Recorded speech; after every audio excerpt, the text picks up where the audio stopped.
Hi, friends. Welcome back to another episode of the Unofficial Companion Podcast to HBO Max's hit show, Industry. I'm Jen.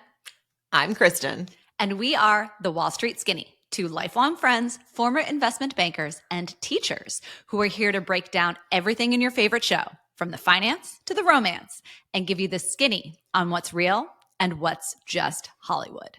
We are back with Season 2, Episode 4, There Are Some Women. Now, when I first saw that title, I was like, is this some literary quote? I've never heard it before. If it is, it went way over my head. As far as I can tell, it's just a reference to a line that happens later in the show. Yeah.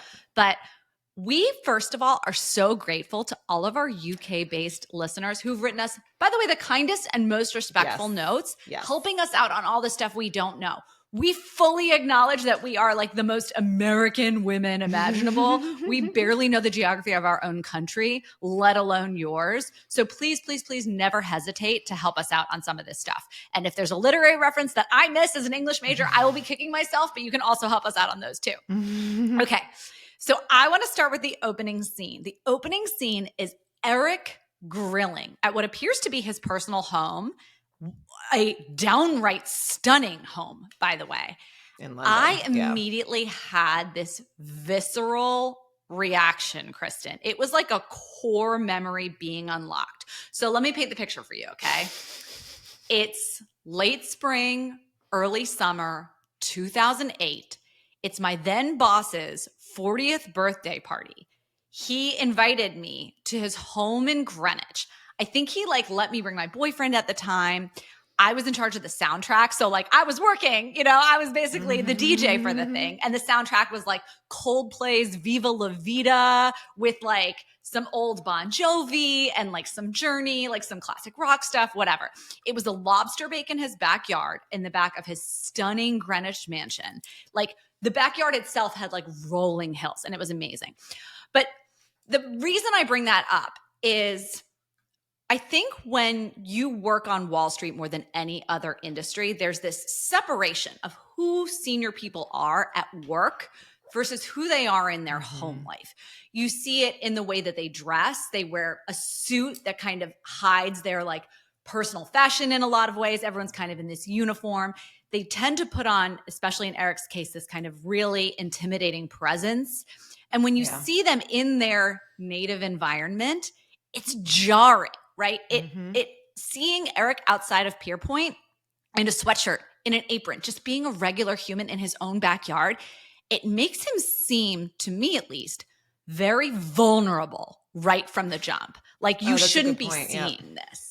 Yeah, I mean, and we saw a little bit of that in season 1 when Harper was at that convenience store and saw him with his 2 daughters. And she had just been responsible for getting him fired. And now all of a sudden it's you see him as this human being. Yes. And it is this just stark contrast of this sort of persona who seemed scary and had locked her in a room and all this stuff. And then it's this dad who has these 2 little girls. It is. And especially it's important given where we left him at the end of the last episode to see him in this quasi-vulnerable state after his utter defeat and having his biggest client turn his back on him at the end of the last episode. But also sick house. Look at this house. Well, it is but his gorgeous. wife works at Google. He's an MD at PeerPoint. And by the way, I will add, we obviously later get some clarification about he is older than us. He's probably closer to 50 because when he's talking, and like I said, he sort of gets into his analyst class, which he must have gone through training 28 years ago. So he's been working the fact that he ever talked about Solomon in and of itself. Well, yes. But we initially were wait, was that a mistake? No, it's not. He's just older than we thought he was. But the house is gorgeous. And by the way, that's a $25 million house in London, I think. I would assume. So he's outside grilling and then he gets a phone call and it's DVD and he's just ignoring it. So it goes to voicemail and then he picks it up after because he's all right, I'll see what DVD had to say. And he's telling Eric that he hopes he enjoyed his 2-weeker. And if you're an outsider, you're probably just he took a 2-week vacation. But it's actually required. Although I did want to talk to you because is that common for salespeople? Because traders. I mean, so it's funny. One of the perks of working in fixed income sales and trading is what's called the mandatory 2-week vacation. And this was implemented as a stopgap to try to offset people who were cooking the books, people who were falsifying trades and faking tickets. And there were a number of cases that were litigated and scandals that broke in the 80s and 90s about traders who were literally falsifying their books, and no one caught it until they blew up. So every trader and risk taker in charge of P&L on Wall Street, generally speaking, certainly in the US, there may be some flexibility around this, around banks who like don't trade any dollar denominated assets or whatever, but it is a regulatory rule that a trader must take a 2-week consecutive vacation where you don't write any work emails, you don't log into your work computer, like you cannot touch your stuff. And they go through everything with a fine tooth comb, or at least in theory, it gives the bank the opportunity to do so. I've never worked in compliance and legal and stuff like that, so I don't know what they actually do. If you accidentally log into your computer or something like that, or like forget and send an email, it invalidates. It invalidates the whole thing, and you have to take another 2-weeker. And it's like, sweet, why wouldn't you just accidentally send an email on the 13th day or whatever? No. Because I mean, it's going to really, really hurt your compensation in the eyes of your manager if all of a sudden you're taking more time off. So you don't want that to happen. It's like, to your point, we're going to get into a whole thing on just like compensation, because literally that's what they're about to talk about. But we've said so many times, like, you're all in comp, like you have a base salary, which is like maybe keeps the lights on, maybe it's the bonus that's really like the majority of your compensation, especially at those senior levels. So like, but nobody's working for their base salary. You're working for the all in comp. You got it. And so the weird thing about this though is Eric's in sales. So typically, if you're not taking risk, if you aren't in charge of P&L and you don't have trades, right? You're not managing the risk of the firm. You aren't mandated to take 2 weeks. So we know that they've blurred the lines a lot with CPS, where Harper's been executing trades on behalf of clients and things like that. So I'm willing to suspend disbelief.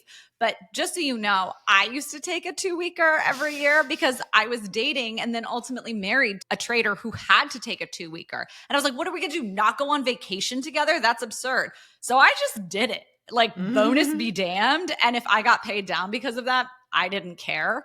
I was also so junior, right? Relatively speaking. I exited like, as a VP. Yeah. So like, it wasn't like they would have paid me $2 million and they're only paying me $200,000. That was a relatively tight range on my compensation, which we'll also talk about. So Eric should theoretically not have had a mandatory 2-weeker.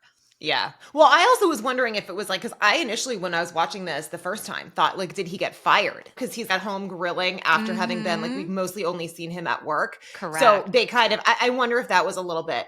But anyway, so DVD calls, leaves his voicemail, and he says that he spoke to Adler. Remember, he's the boss who's in New York. Head of fixed income currencies and commodities, or FIC. Exactly. And so he had said that DVD could handle the comp meetings, but he'd make sure that Eric got paid on Monday. And then he says at the end, he says, oh, and by the way, the bonus pool is down this year. Can get into it when you're back. And so as he hears this, Eric then starts to go digging through his garden, and it looks like he's looking through an old pack of cigarettes. By the way, to your point earlier of I thought he got fired. When you see someone on Wall Street literally gardening, right, digging with a trowel in his garden, it's evocative of garden leave, which is that mandatory paid non-compete that you take when you switch firms. I don't think that's an accident that he's gardening, but that's funny. It would have been actually funnier if he was like on a beach. On a beach, yeah exactly. Because that's what happens when you basically get fired and don't have a job, versus, to your point, garden leave. But as he's doing this, his wife comes in and asks what he's doing. He says gardening.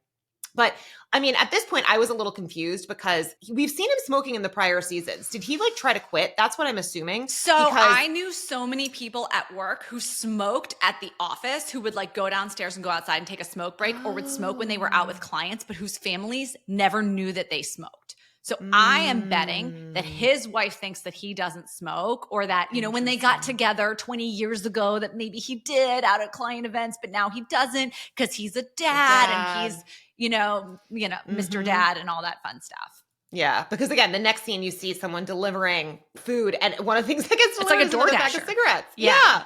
So we see him now at his kitchen table and he's wearing his purple PeerPoint sweatshirt that's like management offsite. He's drinking coffee and his daughters look at him and they say, when are you going back to work? And he says, what? You don't like having me around?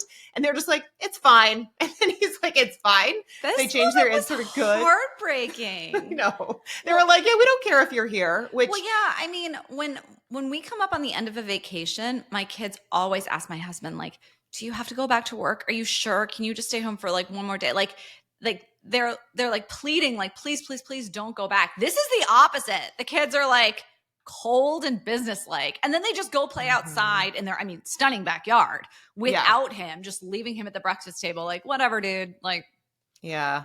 I mean, I will say though, I do think there's a difference sometimes between what kids say and then what they actually feel. But I'm with you. I mean, just seeing how I think that their feelings also do change on a whim. But I do believe that honest words come from the mouths of babes. My kids all the time are like, when are you going to make enough money so that daddy doesn't have to go to work anymore? I thought you said that was going to happen. And I'm like, guys, I'm trying, okay? I know you're so sick of me because you see me all day. I'm the parent you get to take for granted. Well, it's a privilege to be taken for granted by your children. That's such a good point. I mean, my kids, it's like they are obsessed with daddy. Yeah. Like they are, when is daddy coming home?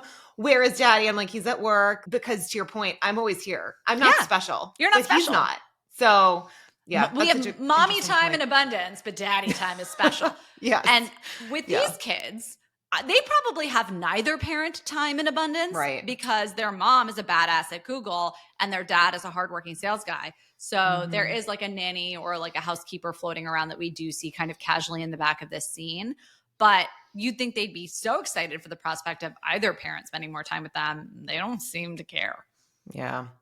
All right. So next scene, we're in the office in London and DVD hands Harper her comp letter. And so I paused it so I could see exactly how much she got. Yeah. So her bonus for the year was 125 pounds, bringing her total to 225, which, I mean, look, if you do the conversion, what's the conversion rate? Like 1.3? It was 130. Remember in the that's true. Well, yeah. Post COVID, I don't know where it was, but yeah, I mean, so for Americans out there, it's roughly $300,000 US, which wait, was that letter in British pounds or was it in dollars? It was in British pounds. I took a picture of it. Yeah, it's pounds. It's pounds. Okay, great. Awesome. Yeah, I took a picture. You rock. Okay, so by the way, if you took a picture of it, you might also have noticed, or maybe you didn't, that there is a fucking typo in this letter. There are 2 spaces in between 2 of the words. So I immediately noticed contribution. Excellent and contribution. There are 2 spaces in between them. Yes. These are the types of things, again, I always talk about banker attention to detail. You have like a superpower you can't get rid of. And yes, those are the types of things that you start to notice. But by the way, Jen just sent around a newsletter this morning with the comp ranges for all the different banks and everything, because it's comp season right now in the US. And so to me, 300,000 for a third-year analyst seems high for all in. I mean, it's definitely like upper. Like it's top tier, really great. You did really well. Remember, in sales and trading, it is quite rare to have third-year analysts. And so I actually had a couple of notes about this. Yeah, that's a good point. Because they go on in the – well, first, a couple of things about this that are very unusual / confusion here. So yes, that is – I'm with you. That is high. However, we've got some irregularities here because he says, basically, I paid you at the top tier, and we can go and talk about that. And he says, because you're a third-year analyst, you are still capped, right? Yeah. For those junior roles like analysts and associates, there is a fixed band. And unless, maybe once in a blue moon, you will get a superstar trader who is truly a risk taker, who is making hard dollar P&L for the firm, who just blows it out. They might make an exception for somebody like that to pay them outside the analyst or associate program because they know they're going to lose them to the buy side if they don't. And they want to keep them and they're so incentivized to. But generally speaking, 99.9% of the time, you're going to be held within that range of probably 0 to call it whatever, 150, 200, 250K. But so DVD says, I was a rock star too. I was always paid at the upper end of the bracket. It feels like a brick wall. Pay me like the superstar I am, bitch. Like, I totally relate to you. That's what I went through. And Harper goes, so promote me. Which she should be anyway. She's a third-year analyst. She would be promoted. So she would be getting promoted to associate. Why isn't that happening? There's no fourth-year analyst. So I was very confused here. And this letter that you screenshotted is signed by DVD. So this whole thing, this pissing contest of who's delivering the comm conversations, DVD or Eric, to me, first of all, in my experience, and granted, it's limited, but I've been to 3 different banks and, know a lot of people on the street. I have never seen like that letter signed by an executive director who is not even head of the group. No. That letter's typically signed by like at least the head of your area, right? If you're in global macro or whatever it is, or rates or fixed income, like this would be signed by Adler typically. Yeah. Maybe Eric, if Eric were like, had more responsibility, or the head of North American sales or London sales or whatever that is. So that's super unusual. And then number 2, the people who are having these conversations, this isn't the type of thing, like everyone hates these conversations. There's no joy in being the one who has these comp conversations. Especially when they're saying the desk, the whole, the desk is down. The bonus pool is down. The bonus pool is down. Which is what DVD said. Yeah, like those are awful conversations to have. And you wouldn't just be finding out that the bonus pool is down on comp day unless you're Harper. Like that's when Harper would find out. DVD might find that out on comp day. Eric would have known for months because he would have been sitting in comp conversations with senior management all throughout the fall and winter as kind of the numbers are starting to coalesce. Yeah. And like, it's not a surprise. We have an entire episode on compensation negotiations where like, by the time it actually gets to this conversation, it's been set in stone for so long. Right. And also, no surprises. No. Well, and he says to her, the desk is down, but she's up almost 100%. So like her bonus is up almost 100%. That could easily happen. Yeah. I'm just saying that this was some of the stuff that he was saying because we later find out what happened to Robert as well. But he's saying the desk is down, but she's up almost 100%. And she's like, well, I brought in $25 million for the firm. And that's when he's like, well, take it from me as someone who was always paid top tier. And it felt like a brick wall because she's sitting there like, I literally brought in $25 million and you're paying me 125, 125. Like, well, what? Yeah. I mean, we got asked recently by someone on our social media if there's a conversion factor from sales credits to dollar pay. This basically goes to show that there isn't. And that's 100% the case, especially in the analyst 100%. And associate program. Like, it's like, hey, you brought in 25 million. If she'd brought in 26 or 27, she's still capped at that all-in bonus level because she's in the analyst or associate program. So like, there really isn't. And those ratios do come into play at more senior level when like you're both talking in units of millions of dollars. But even so, it's not there's the conversion rate and pretty meaningless. Yeah. Yeah. But no, so he basically says then he's like, whatever. She's not thrilled, but she's not actively angry. And he jokes, he's like, let's go put a dent in that paycheck with some drinks. And she tells him that she has to go have dinner with DVD. And Jesse. Sorry, she tells him that she's going to have dinner with Jesse. And so DVD says, my Black at Wharton group doesn't believe that we're covering him. And so he says that they'd get a real kick out of me saying, I watched me to stake up close. And so Harper then is like, well, he's a very private person. But she ultimately does say he can come along as long as she leads, which I actually was surprised about. I was like, there's no way she's even letting him meet him. Mm-hmm. But she did. And then we'll obviously see what happens with that. Well, DVD says, why are you so territorial? And she kind of shakes her head and doesn't respond. Mm-hmm. And she says, this does feel strange, though, not coming from Eric. Now, she's referring to the bonus conversation. Yeah. But I also think that's evocative of the fact that Eric is constantly trying to fight for territory with her, with whose clients are whose. Mm-hmm. And so DVD is kind of trying to muscle in on her relationship with Jesse here, which you would expect coming from Eric. So I think there's that twofold meaning there of like, oh, interesting that it's not coming from Eric on both fronts. Yeah. So next scene, we're back with Eric, and he's talking to his wife, Candace, and saying, it's one thing to sideline me, but paying my guys down when they've gotten through hell this year is unacceptable. Which, by the way, like, we're going to find out, like, they didn't get paid down. So his wife then says, are you sure you don't want to sit this one out? And he's like, I pay my team, not some fucking kid who owes me his career. And he's like, you don't just get to hand out the checks. It's a privilege you earn. Meanwhile, as you said, you're like, most people actually don't want to be the ones in those conversations. Also, he shows his true colors so quickly in this conversation because he's like, it's about my team. They've been such troopers. And then he's like, it's about me. You know what I'm saying? Like, this is 100% about his ego. It's not about his team. Yep. And so they then start talking and she's like, oh, Danny, wasn't he that handsome black kid from Connecticut? He was a sweetie. And Eric is like, would you call him handsome? Which is such something that all guys, does your husband do this too? Like anytime I'm like, oh, that guy's attractive or like some actor, he's like, is he? He's like, I don't know. I can't tell if men are attractive. I think my husband's much more secure than I, and he'll always be like, oh, okay, I see how it is. Whereas he'll be like, hey babe, like, whatever. I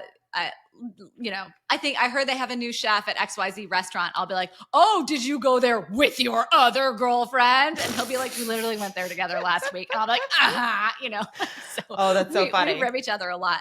But I will say this, it introduces this element to some extent and I don't think Eric actually perceives DVD as his sexual rival, but it does introduce that thought, which I think is interesting as we start to think about these mentor-mentee relationships throughout the rest of this episode. Yep. And so anyway, so Candace then says, like, essentially, it's not like we need anything else. These are formative years for our girls, which I took as like, AKA, you can retire, right? She does well. They've gotten tons of money over the years. It's not like we need anything else. It's funny. When she first said that, I thought she meant like, it's not like we need any more drama between us. But then I realized she was talking monetarily. Yeah. Like, I agree with you saying that's what but it was interesting that I had that initial reaction. Like, stop being dramatic. We don't need anything else going on. Like, whatever. There might be troubles between them. She is suggesting that he retires and stays with the kids. Well, because she says they need you at home. And he's just like, do not insinuate what I think you're insinuating. I'm as motivated and fresh as I've ever been. I have to do this face to face. So he then goes and gets a suitcase as well as his cigarettes, which again, they literally like are a thing through this whole episode. And we're not really sure where he's going because like, why is he getting a suitcase to go into lunch? So anyway. Also, when he opens that pack of cigarettes, very specifically, he flips one cigarette around in the carton and then closes it back up. I have no idea why I know this, but I think this is like an old World War II superstition. Like that you do some things, and I've never been a smoker. One of my best friends in college was a smoker and one of my best friends in college was a smoker, but I think there's something about like the last cigarette, like that you save a special one and it has this meaning of like living to the end of the day in wartime. But also I do believe so much more sense that before, so like currently cigarettes now have like the filter on one side and then, so you can tell the difference. It used to be that the brand name was on the butt of the cigarette. And U.S. soldiers in wartime would smoke the cigarette's butt first so that the enemy couldn't figure out from the cigarette butts on like in the dirt that they would leave behind, like which soldiers had been there. So I do think so interesting. Maybe I'm totally reading too much into this. No. I don't know why I know this. I mean, that is the only thing that makes sense, that there was like that meaning, because again, to me, the whole cigarette thing was like, did he try to quit? And then he's like trying to hold himself back. Well, no. I mean, we've talked, we literally, this whole month, we've been like talking about like drugs and alcohol and addiction and going sober and all this kind of stuff. And like, I literally had a friend who messaged me yesterday who was like, thank you so much for talking about this. She's like, I've been in recovery for 13 years. Like, I can't just have one. Cause then to me, I would thought he was trying to hold back, like having a cigarette because he knew he would then continue to smoke. And I was like, where did this come from? Like, it's never been mentioned. So your whole interpretation makes so much more sense. The theme of addiction is the theme of this episode. That's also true. That is the theme of this episode because you can see he's acting like an addict. He's acting secretive. He's acting, he's concealing his behavior. He's not being forthcoming with everyone. Like he's got these grand schemes, right?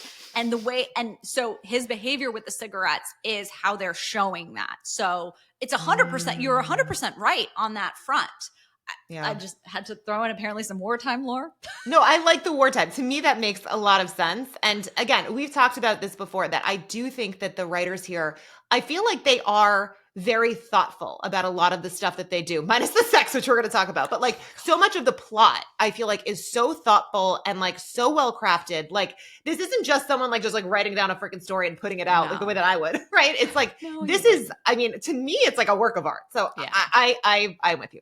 Okay, cool. So we're approximately 35 seconds into the episode. Awesome, guys. Oh, awesome. Okay. So now next that's fine. We'll potentially like cut some down. If we don't, we can always make it a two-parter.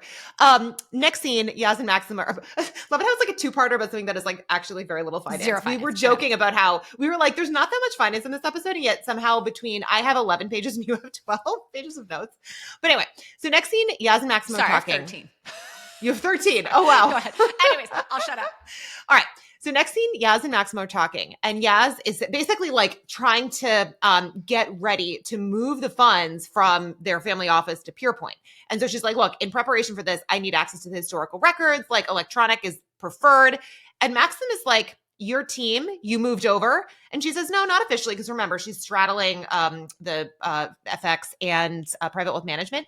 And she says, this feels like some sort of interview. And Maxim is like, I don't think this is the right time. Some sort of practical interview, meaning like you know what I'm saying? Almost like you'd be put in the seat and given an evaluation before like they decide if you whether move or over not. your family money. Exactly. Which is and messed she's up. She's glowing, by the way. She's like, it feels like a practical interview. Like, don't you realize that Celeste like, I'm is being just used using for you? my money? Yes. I know.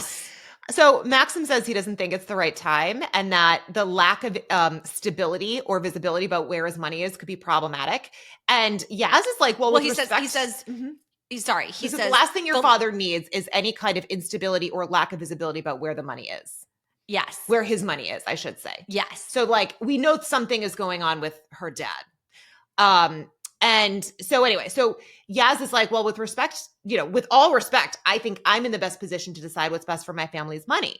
And that's, again, clearly not true because her motivation is so colored by wanting to like get in with PeerPoint. So again, it's funny. It's so crazy that because her drive is so much to like just do good at her job, it's like she doesn't care about the actual financial consequences of moving her money to PeerPoint. It's more like she just wants to get in good with this test where her boss is trying to use her for her money. Well, it's so interesting. It's like penny wise and pound foolish, right? She's like, who cares about my family's whatever bajillions of dollars?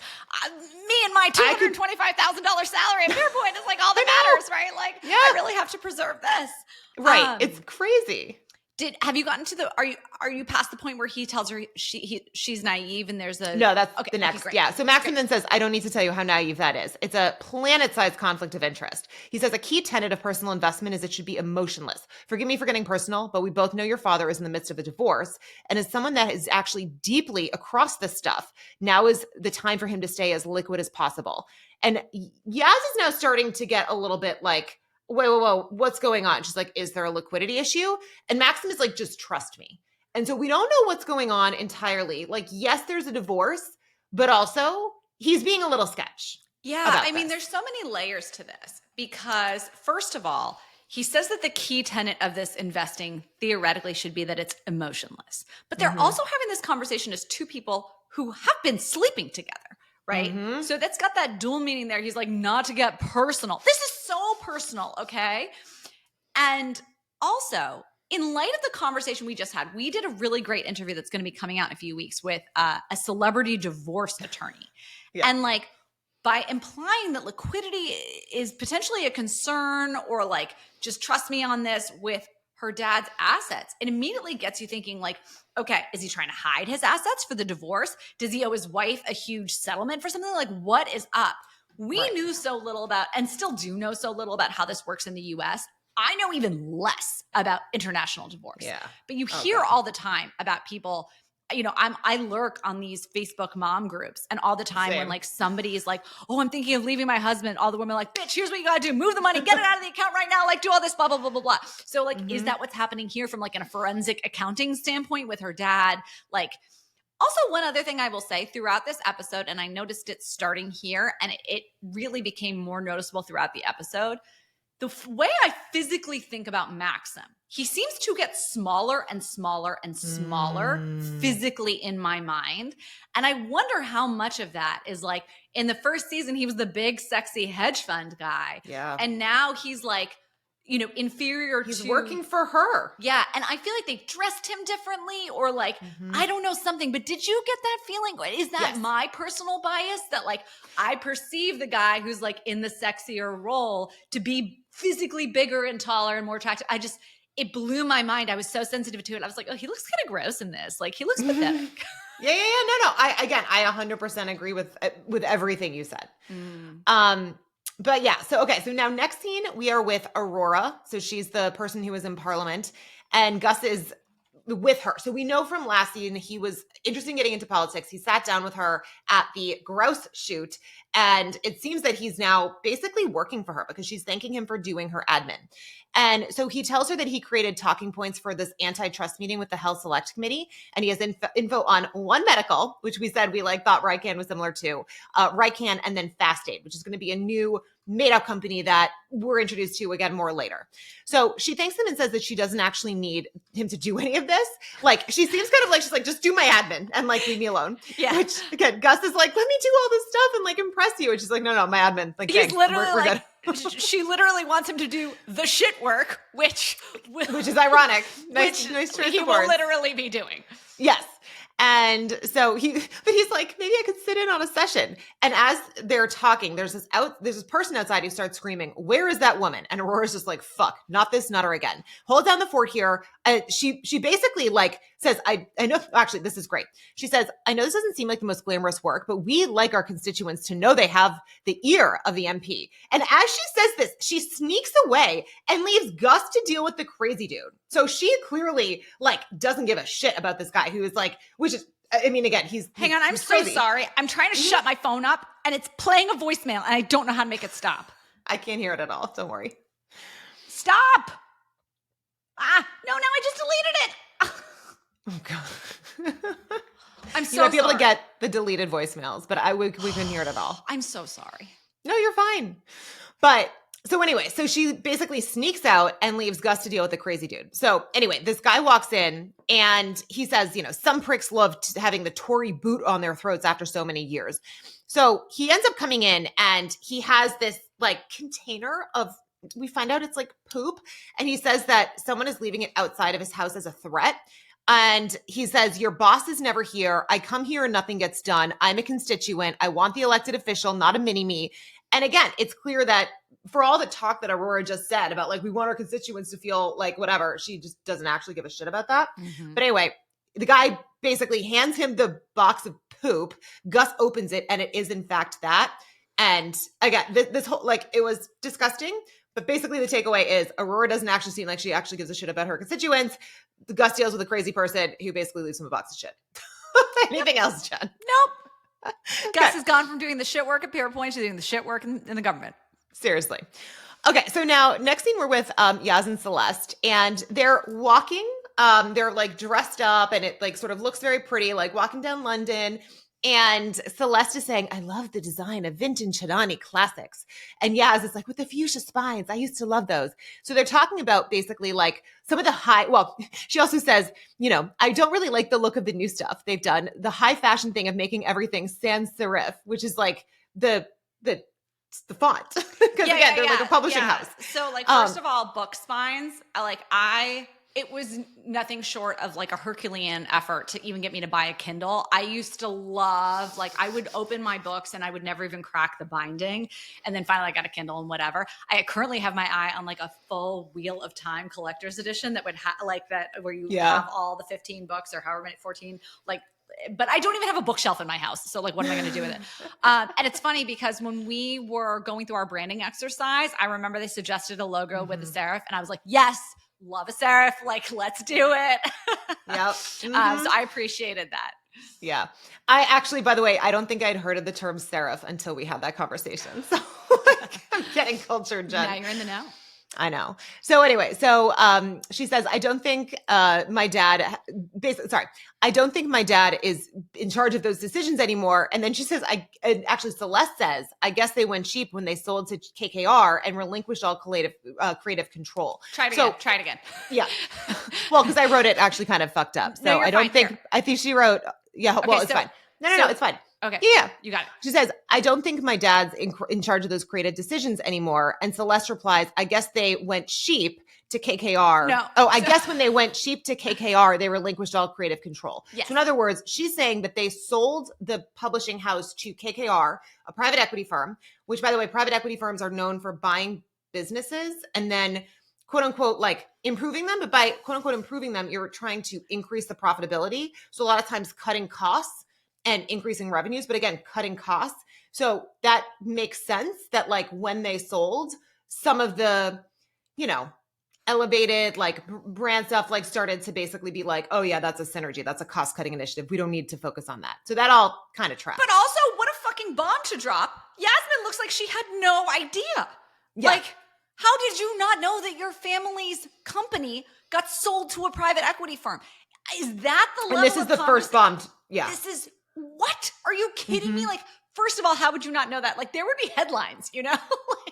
Yeah, that doesn't. So again, this is like all news to us as the viewer, and then also it seems to Yaz, who is going to continue to have like one bombshell after the next keep dropping. Yeah. And so at this point, Yaz is now trying to open up to Celeste about how she's having trouble essentially getting wrangling Maxim for due diligence. And Celeste says, let me guess, you stopped sleeping with him and now he's pouting.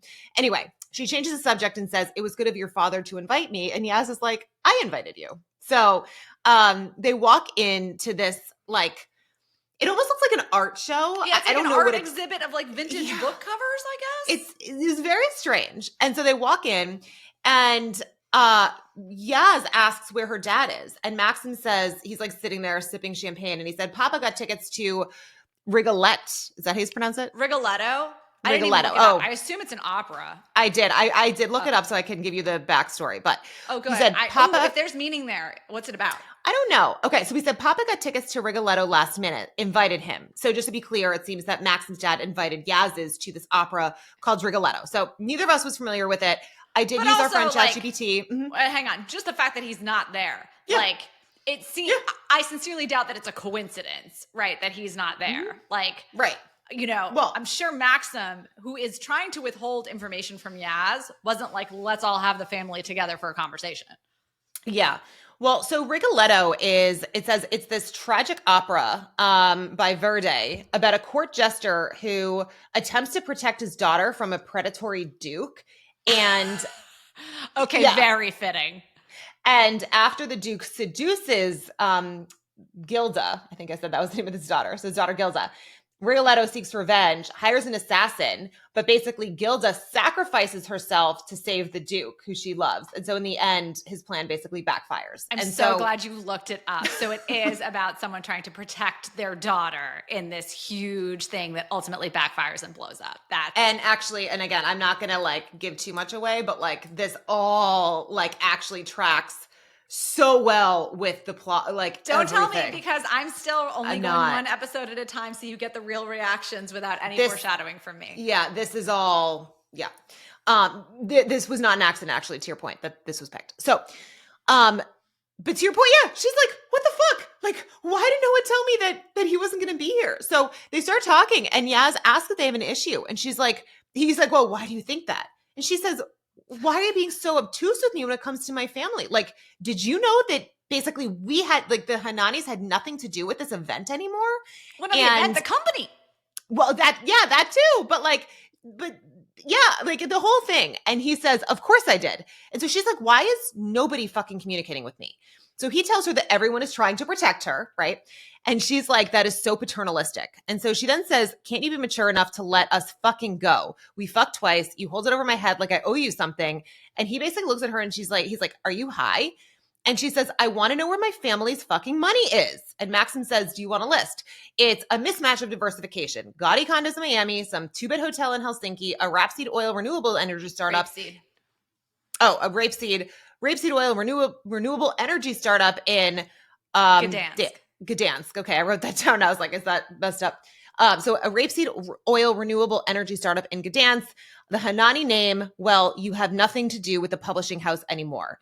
And then she says in Spanish, can you be more straight with me? And Maxim finally says, just speak to your father.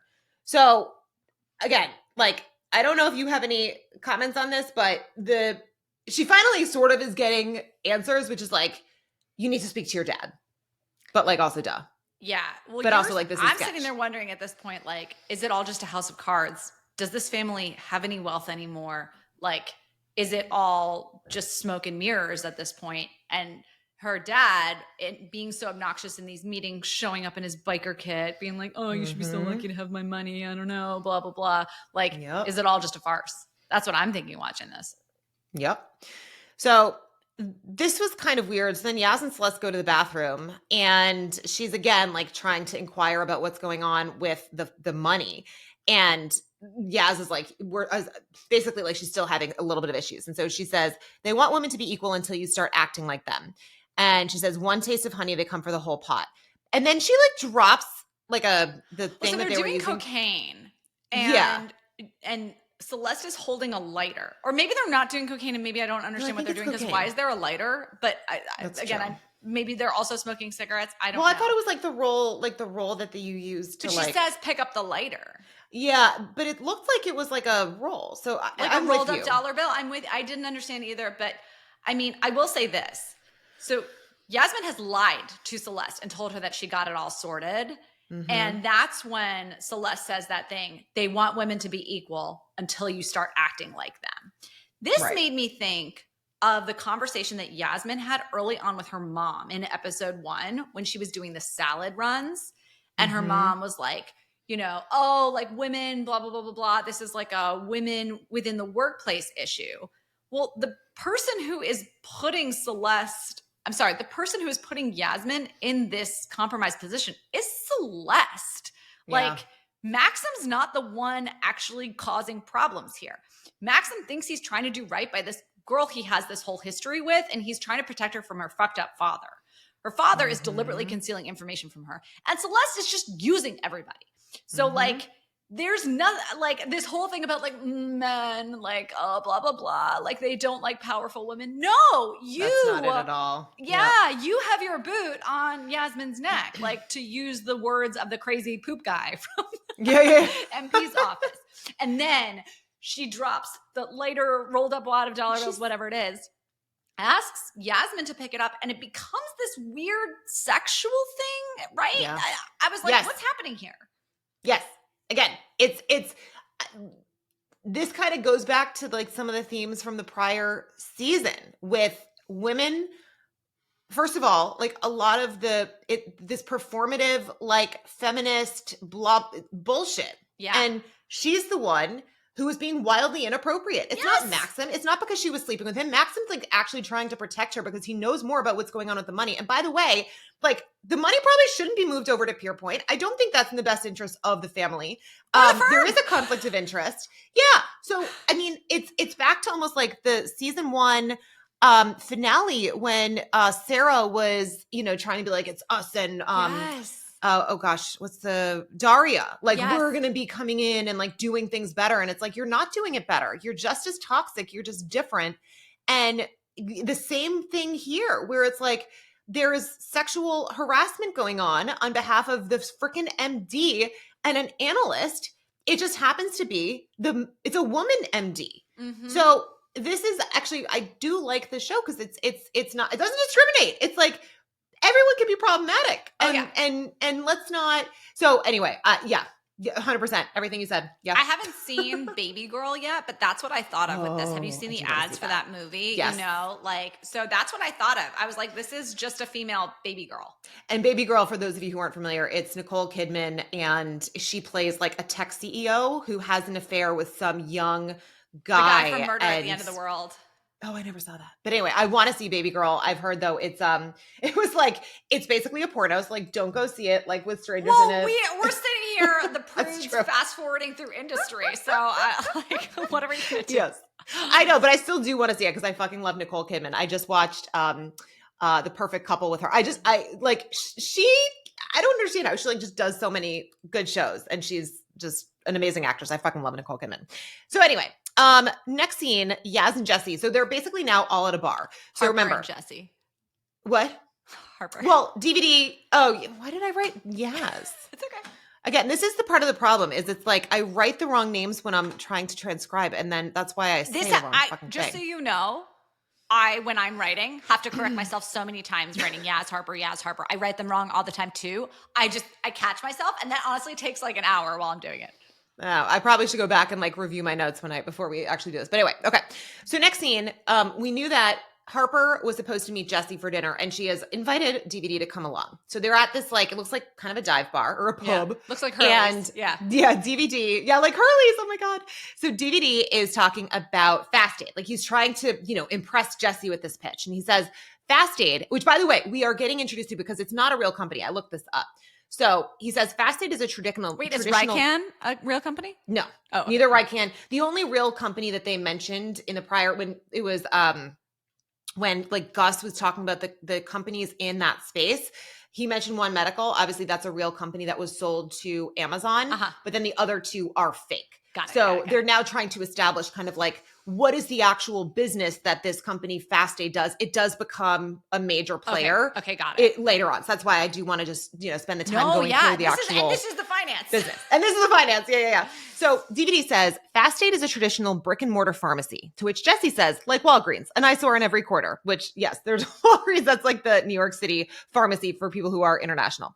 So, as we said, Fast Aid is fake. So DVD says behemoths like Amazon and Apple are looking to consolidate in the healthcare space. By the way, Amazon bought One Medical. Now I'm curious if they bought it because they had mentioned One Medical, and I'm curious when this episode came out if it was already owned by Amazon. But anyway, so behemoths like Amazon and Apple are looking to consolidate in the healthcare space. And part of that is circling these slow death, high street retail spaces with nosebleed short bases.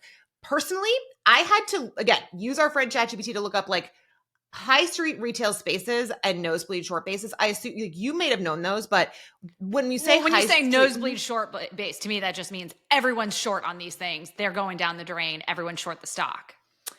Yes. So the high street retail spaces basically just says that these are properties on high streets. So like the main shopping streets in towns and cities where you're probably going to be paying like prime high value, Fifth Avenue, right? And the nosebleeds, short bases. Again, that was kind of what I thought, but I wanted to just double check.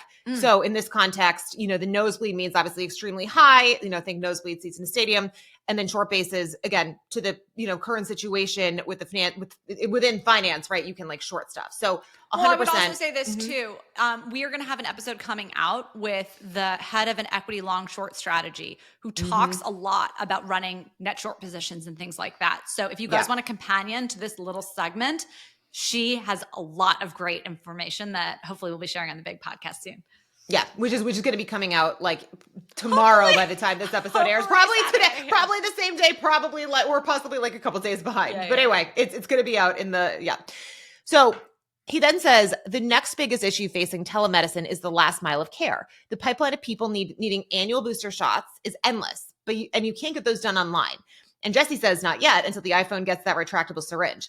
DVD responds, only so many times you can upgrade your fucking camera, right? But for now, you need a physical location. And Jessie then turns to Harper and asks, what's your take on this? Sorry.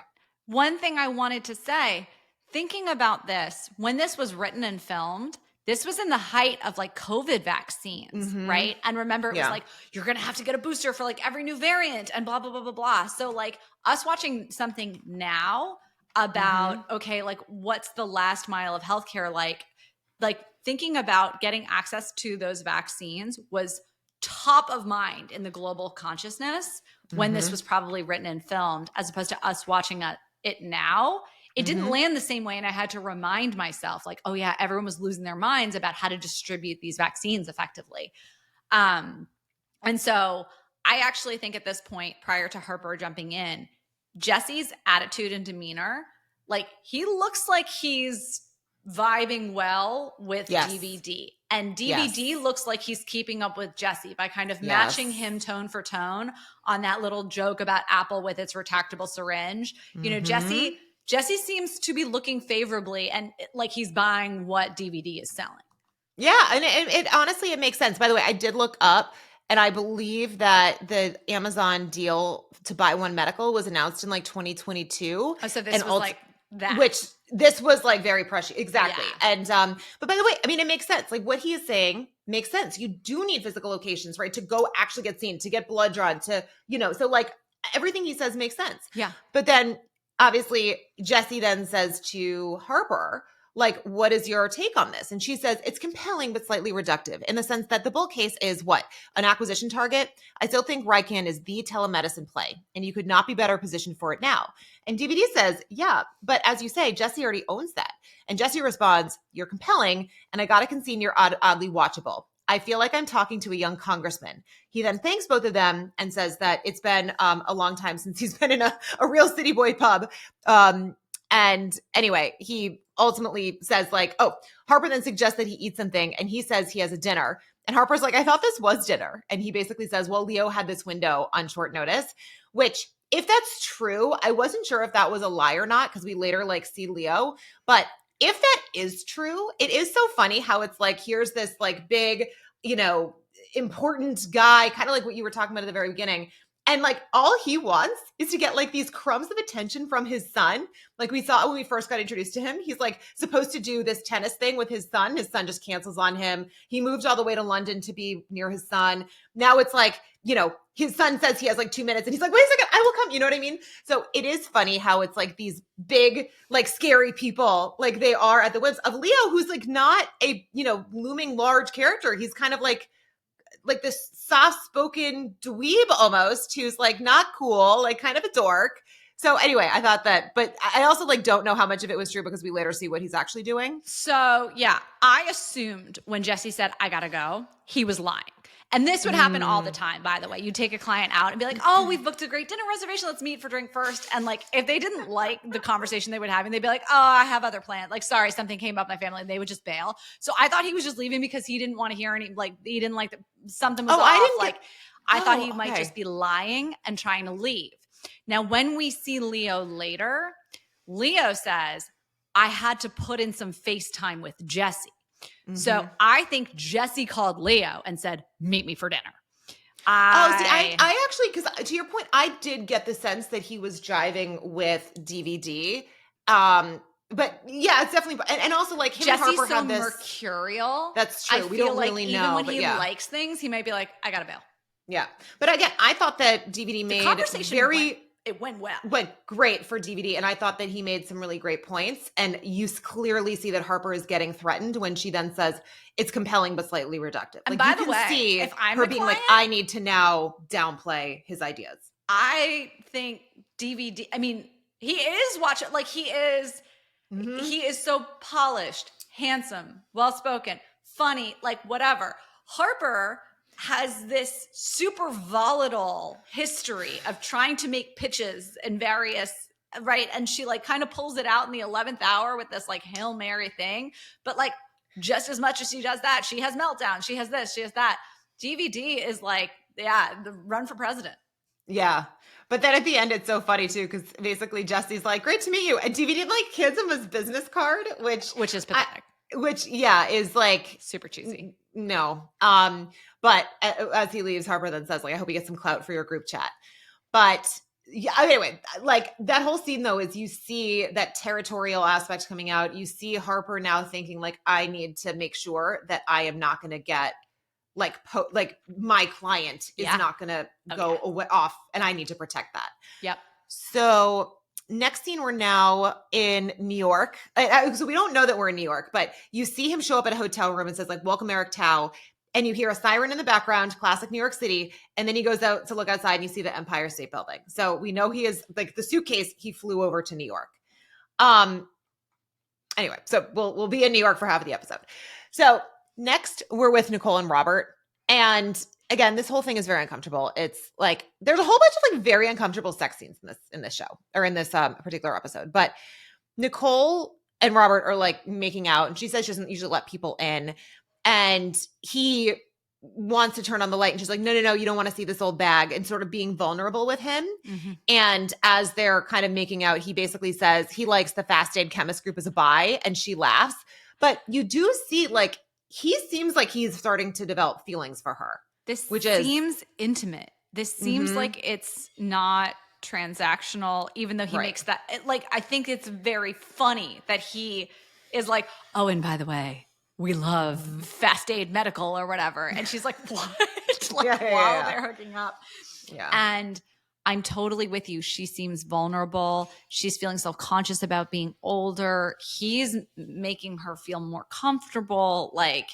And I do think it's notable that they're not actually having sex. So all of Robert's performance issues are kind of neither here nor there with his relationship with Nicole. And I'm also like, but was it actually just a joke that you were pitching Fast Aid? Like, that's absurd, but yeah.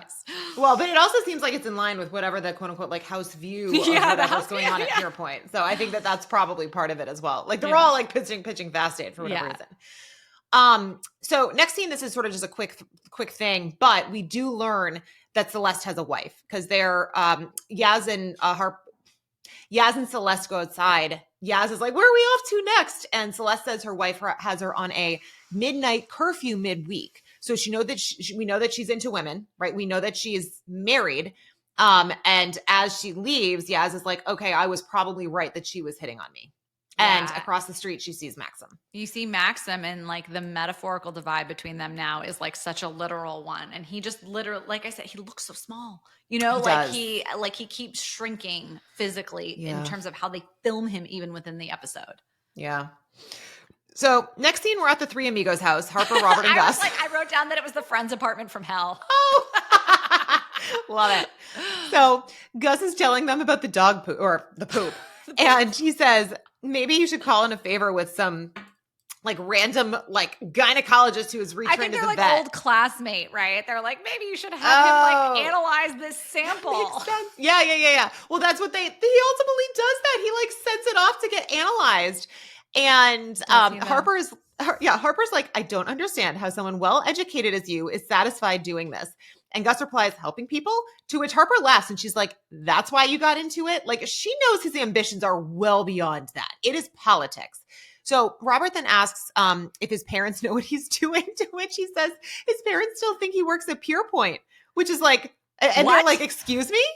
By the way, you've been doing your morning book clubs with them. Right. So like, when did they think you were doing this at your investment banking job? Like, I thought you were writing your novel. Like, what? I know. So Robert and Harper, they just look at each other like, oh my God. And anyway, then Leo walks in. So Leo is in a robe saying, Mr. Saki, I'm still here. So clearly something is going on with Gus and Leo, which is so funny. I really didn't need the high school hookup. No. Well, that was the whole thing. We said that last time where it was like, there was like, why is he getting freaking naked in a pond?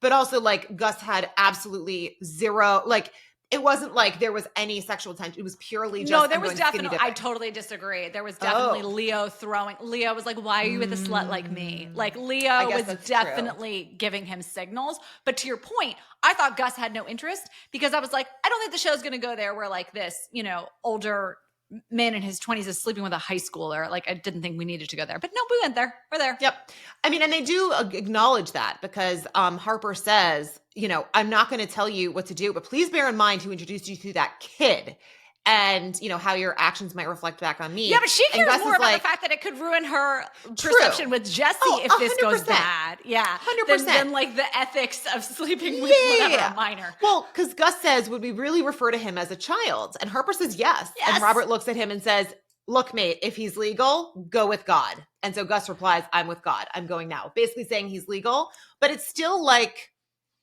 we didn't need that. It's like, no. So anyway, I'm with you. And so he was his tutor.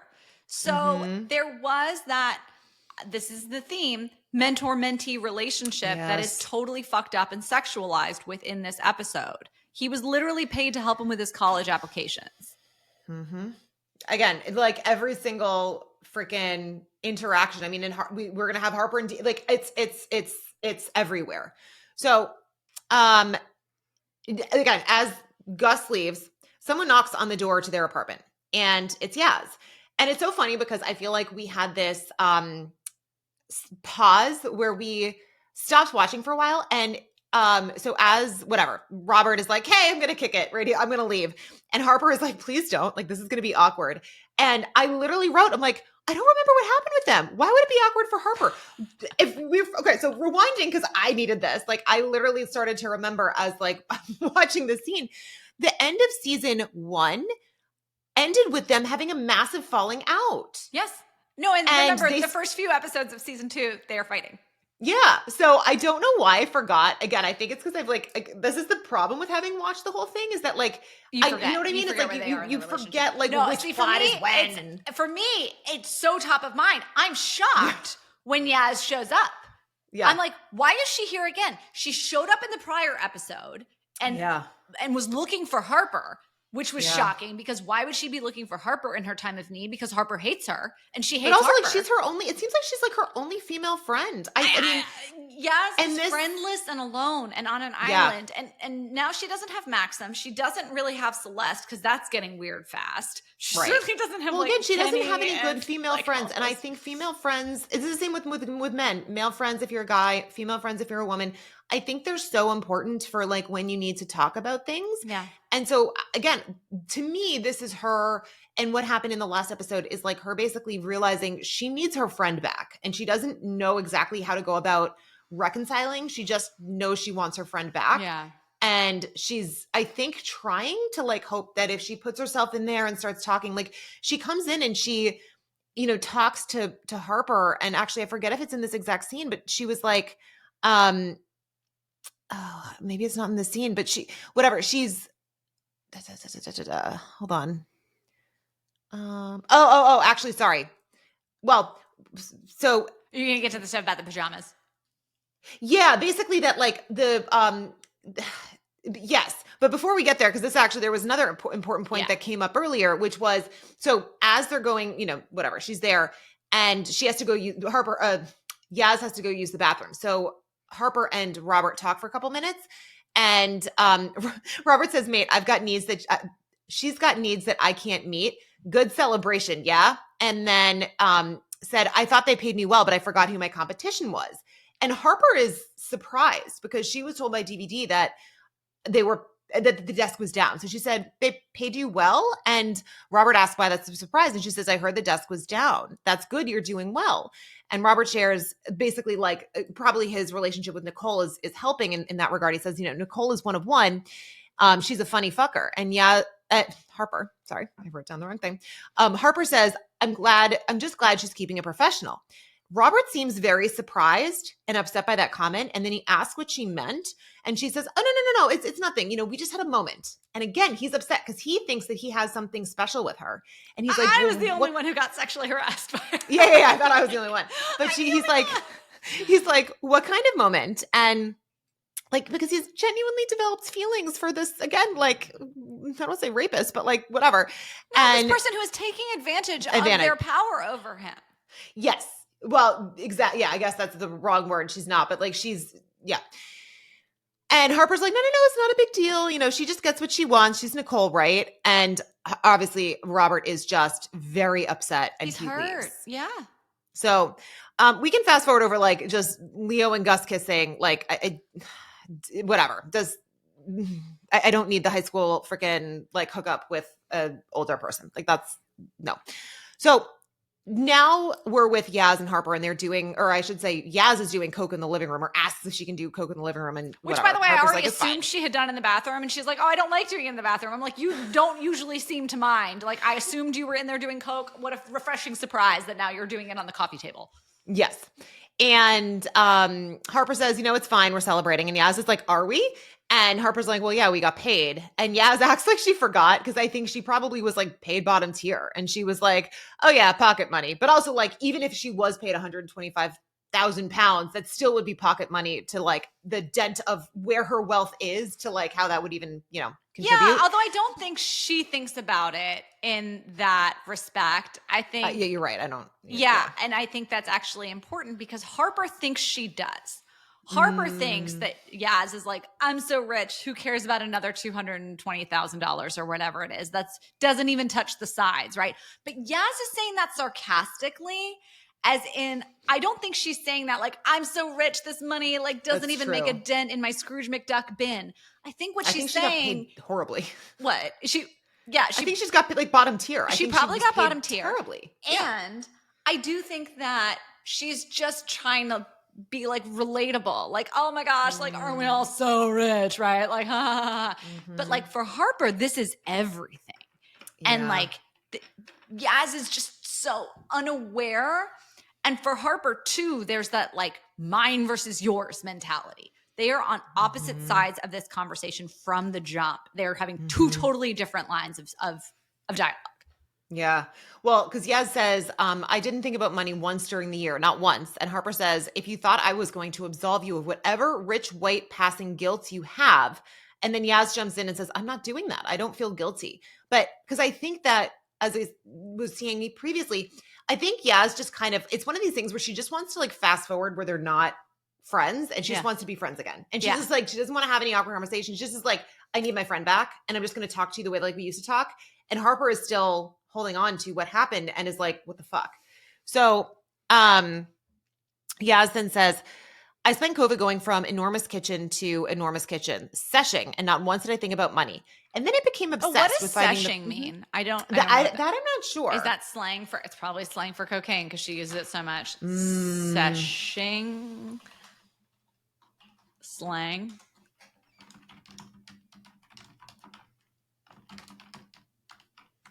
I'm looking up in ChatGPT. An abbreviation of the word session may relate to drinking, smoking pot, excessive computer gaming, or anything else that lasts a prolonged period of time. Engaged in some group activity. So hanging out with people, she was just, I think it just means partying. Yeah, I think you're right.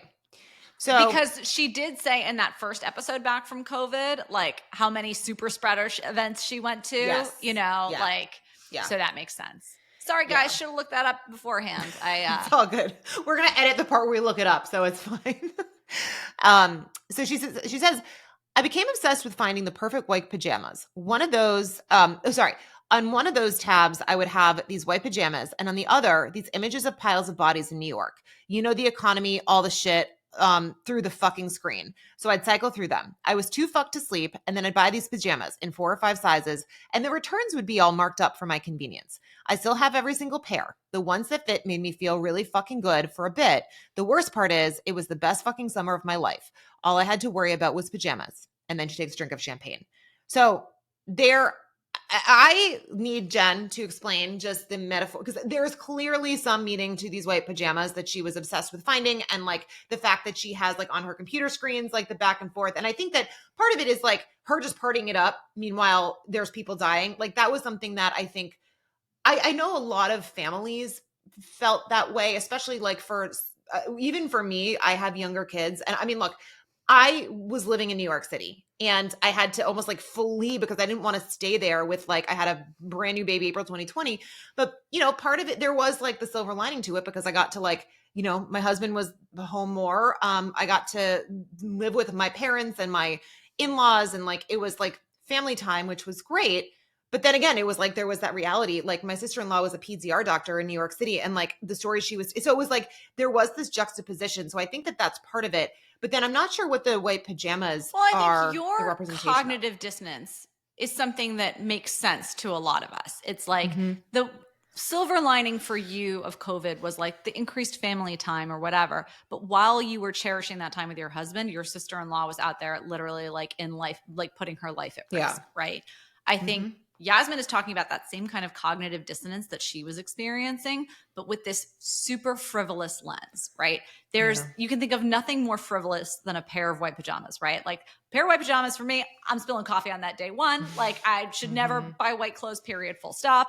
Like it's the kind of thing where like nobody needs that. And I do remember this very surreal experience of like your email box would be like, find the perfect tie-dye kit to wear at home, right? Like everyone was selling like tie-dye sweatpants so you could quarantine in style, right? Yeah. And it was like quarantine in style. And then the next alert or whatever it would be would like new death toll or like freezer trucks or whatever, this awful stuff that was going on. I think she's trying to share that story of cognitive dissonance, but because she doesn't have any real meaningful relationships in her life, the only way she can do it is through the lens of those white pajamas. And I think that hearing the juxtaposition between you talking about it and her talking about it actually illustrates it better than I could have any other way. Yeah. I mean, and anyway, so which is so funny because it's one of these things where, I mean, I was saying how my daughter was born April 2020 and she's about to turn 5. I still can't believe it's 5 years ago. Time moves differently. Wild. I'm like, no. That was like last year. Yeah. What are you talking about? Literally last year. So anyway, Harper then asks, why did you come here, Yaz? If you wanted to talk at someone, you could have gone to a bar. And Yaz is like, you're so fucking cynical. And then she's like, do you ever think where you'd be without money? And Harper is like, yeah, I know where I would be because I didn't have it for most of my life. And she then is like, I'm going to go get you some water. Like, please drink it. And Yaz has another line of Coke. But I think that, to your point, this is like kind of unrelated, but this is Yaz trying to like relate to Harper. This is Yaz trying to have a conversation with Harper. She doesn't know how to do it. Harper's saying it as like, you were talking at me.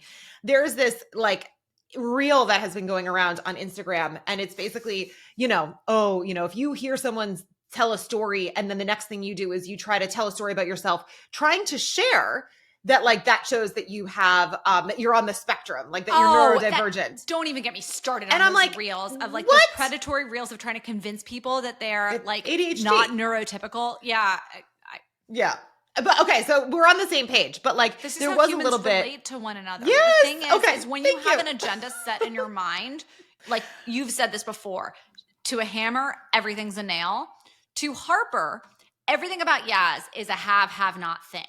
So when Yaz is saying, do you ever wonder where you'd be without money? What's going through her mind is all the fucked up shit that she's starting to learn about her family and how the money has had control over her relationship with her father. And now it's all coming to be a fraud. The money is controlling her relationship with Celeste. The money is controlling her relationship with Maxim. And it's all becoming a total clusterfuck. So that's what she's thinking about when she says, do you ever wonder where you'd be without money? What Harper hears is like, oh, I spent a whole year not worrying about money during COVID. There were such bigger problems in the universe. And that was so refreshing. Blah, blah, blah, blah, blah. I had the best summer of my life. Harper's like, what the fuck are you talking about? I was in the midst of a nervous breakdown, living in a hotel, and every single dollar I earn from PeerPoint is literally changing my life. I have no idea what the things you're talking about mean to you. They mean nothing to me. And it's just further widening that divide. Mm-hmm. But I feel for Yaz so much. I'm like, please just be friends again. I do too. I, for whatever reason, have always been sympathetic towards Yasmin more so than Harper throughout this series thus far. Here's why. Yaz is much more vulnerable. And I think Harper is more almost like the alpha. And I mean, not that you're not, you know what I mean? But like, I do think there is something much more vulnerable about Yaz. And Harper just acts like she doesn't need anyone. And I'm the type of person that like needs people. And like, so I think that's why to me, I relate to the Yaz energy and not the Harper energy. Yeah. Female friendships are hard, man. I'm so lucky that I have you. Me too. I know. I will say, guys, like just on a personal note, yesterday I had like an upsetting doctor's appointment. And it's funny because the first thing I thought of, like through my tears, were literally the scene from the Rycan Healthcare episode when they were like, does everyone just work in finance here? Or is anyone actually a doctor? And someone was like, pull up the Rycan Healthcare app or whatever. But it was so wonderful because I called you. You were the second person I called after I called my dad. I'm in tears, driving in the middle of nowhere. And within 5 seconds, you had me laughing. You had me feeling better. And you had like 10 different people in your network mobilized to not only talk me off my ledge, but be like, we're going to make lemonade out of lemons or chicken salad out of chicken shit. I went from being like, oh my God, like my life is going to be forever changed in a terrible way to being like, maybe I'm going to get a facelift. So it is important to have those female friendships. Like not just when things are going well, because, but when things are going wrong, like, I mean, there's no one like, I was so grateful for you. Oh, well, thank you. I mean, obviously vice versa. And like, that, but that's why Yaz is literally going through something like she's finding these horrible things out about her dad. Like it's just, and she just wants someone. So anyway, so next scene, we're back in New York and I actually like this whole scene because there's some good, like juicy history stuff. So Eric, basically he's getting all dressed up. He's going to the PeerPoint offices and he's met by Adler and he greets him and he says, Eric, I heard you were here before you walked in the door. And anyway, they like talk a little bit, whatever, like niceties. And Adler says, look, I have a meeting emergency. James Gorman, who by the way was the former Morgan Stanley CEO prior to the current 110 He was the CEO when I was there for most of the time. Same. John Mack for a little bit, but. And then they, So he wants to powwow with the current heads of FIC, right? So fixed income, currency, and commodities.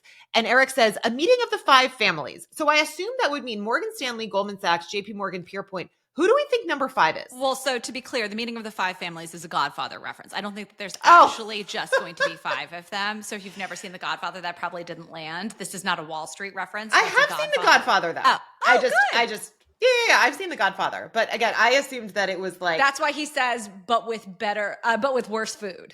Got it. I still assumed that there was, but okay. I was like, who is the 5th one? But yeah, no, I mean, because he said a street-wide meeting, so it would be the bulge bracket banks, right? The Goldmans, the Bank Probably of America, Barclays. the cities, whoever, yeah. Yep. Bank of America, yeah. So Adler then says, Morgan Stanley calling the shots. A cold day in hell, slaves to the Japanese. So I want to quickly explain this. So in 2008, Morgan Stanley sold a stake to Mitsubishi. I've talked about this before. I was sitting next to I was on the converse desk sitting next to my boss who needed a heart monitor because he was so stressed out. And literally, we just talked about the bailout in for Fannie Mae and Freddie Mac. But I remember the share price at the time of Morgan Stanley was $7, and they did this investment of preferred and warrants. And Mitsubishi's was we're going to value you at fair value. We're going to do 21.45. They could have been much more predatory. Anyway, so that's what they mean with the Japanese, is because of the stake that they sold to Mitsubishi. And I'm sorry, you may have said this. What was the size of the stake? It was 20% of the firm, right? Oh, I don't remember the exact size. They don't have a majority ownership. No, it's not majority. No. Yeah. And I will say they have significant influence, but they don't have control. So that's the whole. And also this is really in the weeds, but one of the ways that these fixed income, currency, and commodities desks oftentimes make a lot of money is through exotics flow that comes off the back of some of the issuance that the Japanese banks Japanese banks do.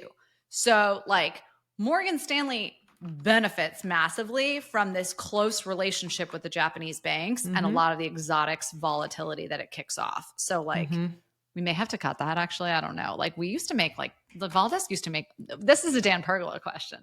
Okay, sorry. Yeah, whatever. But no, okay. So it was a $9 billion investment for a 21% stake. Oh, I was right. Oh, good. Not too far. Which is in line, because again, if you remember at the time, Warren Buffett made I think it was a $10 billion investment. It's possible it was 5, but I'm pretty sure it was 10. 5 sounded right to me, but Goldman. It might have been 5% or. Hold on, I want to look this up too. 5 is the number in my mind, but I don't know what the units are.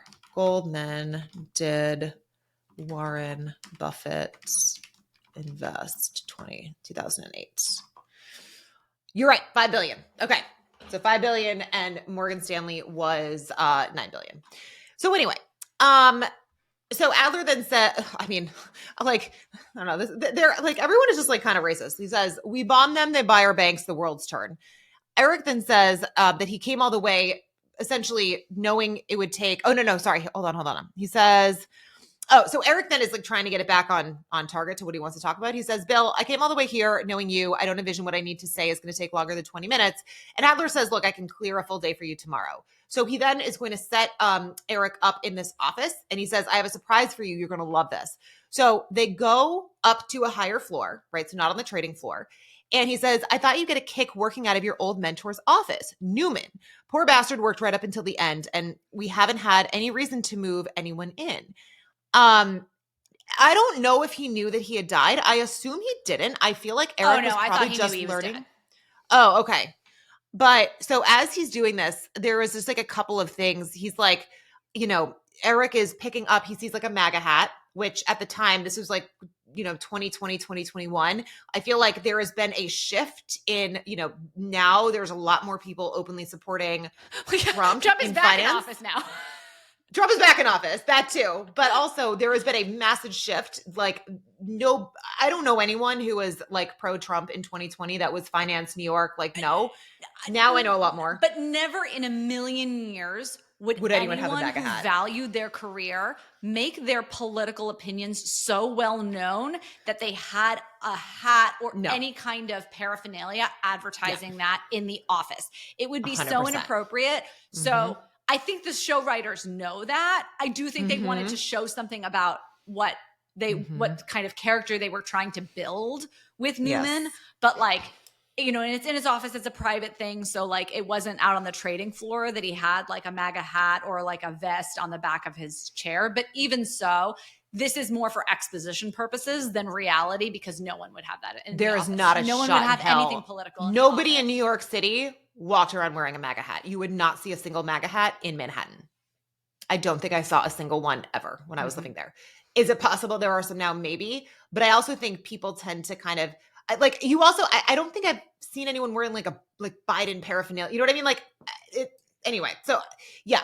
And also, I don't think anyone would have like a Biden shirt in the office either. It's the same it's your thing, job. but like, it's your place of work. It would be inappropriate. And I get that they're trying to suggest that he was inappropriate and flouted these things. But like, just for verisimilitude, like just know, guys, that you wouldn't see that. Exactly.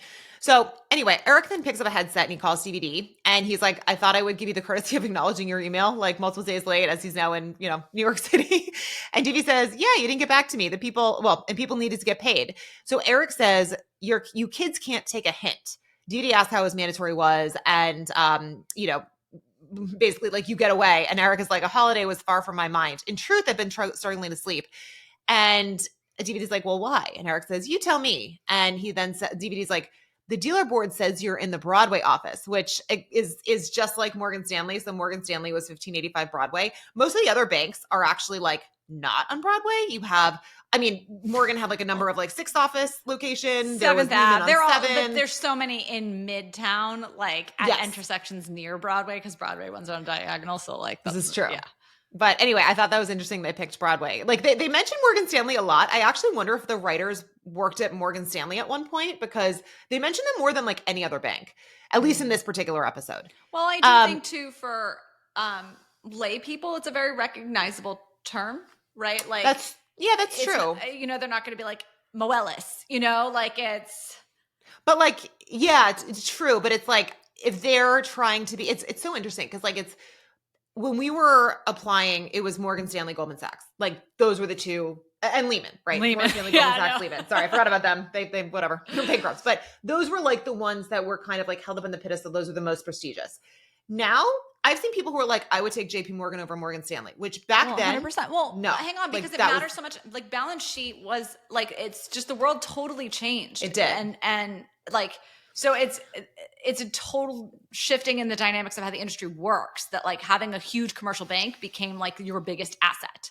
But that's why I'm surprised though, because I still think Goldman has the same cachet. So I'm surprised that it's not like they picked Goldman to kind of be the one that they're talking about. Yeah. They're picking Morgan Stanley. That has fallen a little bit just in the sort of perception and like it almost feels like it has, like I said, the writers who wrote Morgan this, Stanley has fallen in perception. Well, look, the fact that people are like, I'd pick JP Morgan over Morgan Stanley.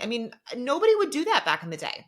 That's like saying I'd pick, I see what you're saying. I think it's more, I think also like these message boards are like to be taken with a grain of salt, but they do also mention Goldman elsewhere in this episode. So I do think they're probably doing what I do when I come up with examples, being like, okay, well, I can't use the same example 5 times in the same thing. True, but it's like they had James Gorman, they had Broadway. It was just like I didn't think the Broadway office as being a specific Morgan Stanley reference, although you're 100% right, because their headquarters are actually on Broadway. But I didn't. I'll put it this way. Having worked at Morgan Stanley, I would be doing all the things that they are. I would probably not be like, that's why I was like, I actually want to look this up at some point and see if the writers had worked at Morgan Stanley at one point. I would be surprised if they actually worked at Goldman, because I feel like then they would have been like, now I forget what fucking street Goldman's. It used to be Broad and now it's over on the West Side Highway. Yes, correct. It's on West Street. Yeah. It's, by the way, their offices are freaking gorgeous. The Goldman offices. Anyway, so DVD asked Eric if he's still there, and Eric is basically going silent. He's like looking through all of Newman's old things. He picks up a book. He finds some cigarettes. Did you see the titles of any of those books? No. By the way, no. Did you? I was trying to. I couldn't read any of them. Yeah, I couldn't either. So I guess like the only thing we were supposed to see was the MAGA hat, but it would have been interesting if there was like some hidden book thing too. I feel like they would have maybe made it a little more obvious if there was something, but I wish that they had, because I kind of like looking for those clues. But anyway, so Eric's talking to DVD and he's kind of going silent because he's looking through all this stuff. And DVD's like, are you still there? And Eric says, yeah, are you? And DVD just is like, what the fuck? Like, of course I'm still here. And Eric says, no, you're not, because I'm talking to an empty seat. So that was a threat. He's trying to get him fired. And as DVD hangs up, he's just like, fuck. Yeah. So DVD then is like trying to go call someone. Well, he immediately grabs his cell in. phone. So like, you're not allowed to use your cell phone on the trading floor, period, full stop. So like, you want to go have a call off the record because all these phone lines are recorded, et cetera, et cetera. You're going to grab your cell phone. You're going to go walk outside. Yeah. So he says he's going to go make a quick call, but then Harper tells him that she wants, so she's now kind of back in this mindset of what just happened with Bloom. So she wants to have this conversation about what just happened. So she's like, she wants to trust him, and she knows what lights Bloom up. And that's the point of being close to the client, right? Is you know what animates them. But she says, I want to do that by myself. And DVD says, I know Bloom needs to make room in his fund for fast aid, but it's a screaming buy at such depressed levels. And Harper says, I'm not saying it's not a good thesis. And so DVD's like, well, great. Then just talk to him about it again. And she says, I'll mention it. I'll think about it. I'm territorial, right? I was raised by wolves. And Harper, then they start to like have a conversation about who their parents are. And DVD shares that. So this I was a little confused about, because he says, my dad slept with one of his students, my mom, 1 week in Greenwich, 1 week in Brooklyn. And so Harper says, dislocated. I get that. DVD says, part of me feels I deserve this world. Part of me feels I deserve the world. And part of me feels kind of ... Harper says, less than. And DVD says, yes, is a thing that Eric smells on people like blood. He gets validated by the idea of creating people in his image until they become him, but younger. And he can't fucking live with that. And then Harper says, well, if he can't pull his weight, then he should move aside. And DVD says that she sounds just like him, which is 100% true. And Harper's just like, well, you love it. And DVD asks about her mom, who says she fled communist Hungary when she was 17 and married her dad to try to become a ruthless American capitalist. She didn't really let us see our dad. And then Harper asked if DVD's dad was still in the picture. And he says he seduced his mom and then married her. So that's why I was like, wait a second, but I thought you said 1 week in Greenwich, 1 week in Brooklyn, but it sounds like they actually got married. So were you confused by that, or what was that? And then divorced, or they had multiple houses. But yeah, it's really important that his dad was his mom's professor. Again, we are establishing this pattern of people who are supposed to be in a position of authority, teacher, mentor, seducing the people that they shouldn't be.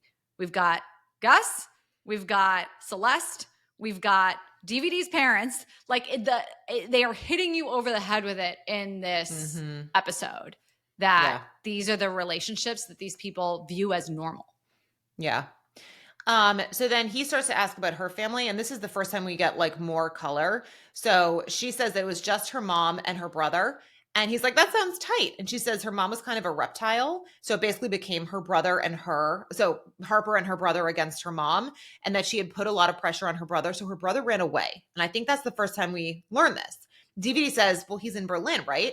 And Harper is like shocked that he remembers, which is, I think, surprising that like that he took an interest in her. Like, of course, like there's been chemistry. Of course he's going to remember this stuff. Yeah. DVD's just kind of like, oh, why wouldn't I? Also, he's a salesperson. Like, it's funny because there was that moment when everyone on the FX team was asking Yaz about Anna Gearing. And Yaz knew the names of all of Anna's children. And they were like, how did you find that secret info? And she was like, I asked. Like, DVD asked Harper a question. She gave him an answer and he remembered it. Like, these are basic sales premises. And Harper's like, does not compute. But also, like, she's also in sales. So, I mean, but that's not her strength in sales. Her strength in sales is 100%. Not, being caring and thoughtful and listening. And, it's what information can I use to my advantage? Yeah. So, but it is, you're so right that to her, she's just like, what the? And she says, are you real? Yeah. No, you can say, Or she says, are you for real? She says, you seem so well adjusted. How have you survived so long? And he replies, this is all I am, face value. And then Harper asks if he wants to get Chinese at a place like her. And he's like, sure, he just has to go make a call. So a place by her. A place by her. Just, so that I can edit that in. By the way, we know that Harper loves Chinese food. She went to Panda Express when she was having her meltdown in college. She has hung out at this Chinese food restaurant before. She went and got her fortune cookies when it was the time for Rift Day and stuff like that. But of course, presumably she's bringing him close to her home so they can consummate this tension between them. But then I didn't even make this connection. Next Speaking scene, of Chinese food, yes, now we cut to another Chinese food restaurant. I just made that connection right now, which is like pathetic. No, so next scene, Eric is at a restaurant with a woman, and it seems like the owner comes over to him, knows him, like clearly he'd been there a bunch. And Eric says he was worried that the place would be all boarded up. And the owner says, well, we've had some trouble, but and Eric looks confused. And the woman that he's with says, worse people in this country feel a lot braver. So remember, right, 2020, there was a lot of anti-Asian crime because of where the COVID virus started. Like now there's a lot of anti-Semitism, but back then it was like a lot of anti-Asian hate crimes that were going on. And so the owner then says to the woman, I'm sorry about your husband. Newman was one of a kind. So it's so interesting that like, even when she says the worst people in this country feel a lot braver, that does feel like someone who is more of like a Democrat. You know what I mean? Like, so it's interesting that her husband, whatever. I mean, like you have like mixed political whatever all the time, but I did think that was like an interesting comment. And Eric then says, you know that Chris Rock joke? Being a minority in America is like the uncle who paid your way through college but molested you. Come on. Newman had his way with words. Would call me, again, a bunch of racist anti-Asian slurs I'm not going to say. All laced with affection, of course. The woman replies, in 28 years of marriage, I never heard him speak like that. I'm sorry. I'm sure you know that's not who he was. And Eric says, no, that's not all that he was, but it was him. Doesn't mean I didn't love him. He got the best out of me. You remember coming here during grad class. And so, yeah. Yeah, go ahead. Oh, I was just going to say, so like they're basically setting up that this woman who is obviously Newman's widow and Eric were the same year, and this was 28 years ago. So it was really kind of just doing that. Like, this is where I started to do the math, being like, okay, the Solomon information ties out, and so all of that. So I like, that was like my little just diatribe to myself to be like, oh yeah, look at like, now this is making more sense. But I think it's so interesting because, this immediately made me think of those stashes of cigarettes, right? Newman had his cigarettes stashed behind his bookshelf. Eric has his cigarettes stashed in the garden. Everyone's got these secrets that they're withholding from their partners. And it's like, she's like, in 28 years, I never heard him say something like that. And Eric's like, what are you talking about? He said it all the time. Like, it was just part of who he was. Like, that all of these people have these layers that they hide to a certain extent in different scenarios. But also, it begs the bigger question.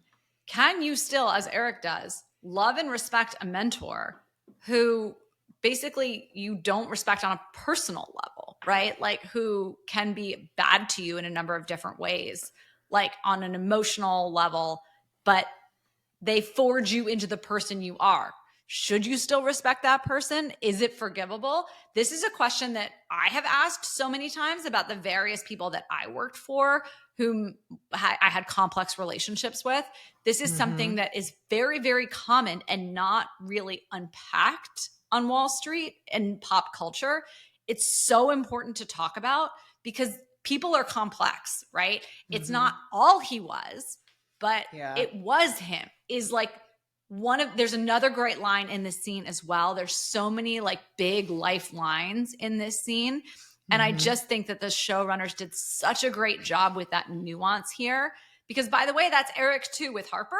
That's all these different things. It's like, and they are a little heavy handed here by making it like such an overt racist thing and not subtler things. But it gets the point home. But we knew that, and we had known this from like that very first, I want to say it was the Wrong Way Trade episode. Yes. He's like, he was like horrible, but he said this one nice thing to me. He called me a racist word and then said this racist word is a born salesman. And you're like, oh, okay. And he's like remembering him fondly. Yeah. Yeah. No, that's such a, again, important point. And I think we've talked about this, that like, there are some people in your life that you're like, it's not worth my time. You know what I mean? Like not worth my time. There's other people though, that you're like, they bring value in these other ways so that like you can overlook their deficiencies. And to some people, it's like that deficiency should be a deal breaker, but it's not for everyone. You know what I mean? It's just, it's life is so much more of a gray area. And like Eric didn't feel comfortable, obviously, as a junior person being like, you can't say that to me. Like, that's not okay to do. The same way that Yaz didn't stand up for herself, like in the uncomfortable situation with the strip club. Like this is tale as old as time. Mm-hmm. So Eric then asks if there was any overlap, to which she says, what, between us sleeping together and me sleeping with our boss? And so again, tells us Newman is her boss. And back to your whole comment on the inappropriate mentor-mentee relationship. But by the way, this was very common when with our, like, even when we started in like 2008, or I keep saying 2008, I didn't start in 2008, 2006, 2007. In that time frame, it was actually like surprisingly common that you would have MDs marry their analyst. Like, not when they were an analyst, but like we also, I mean, Newman may not have been an MD when they were working for him. Fair. And, you know, like, could end up be VP. Who knows, Yeah. right? Like, Yeah, it's not said at this point in the show, and I don't know if it ever is or not.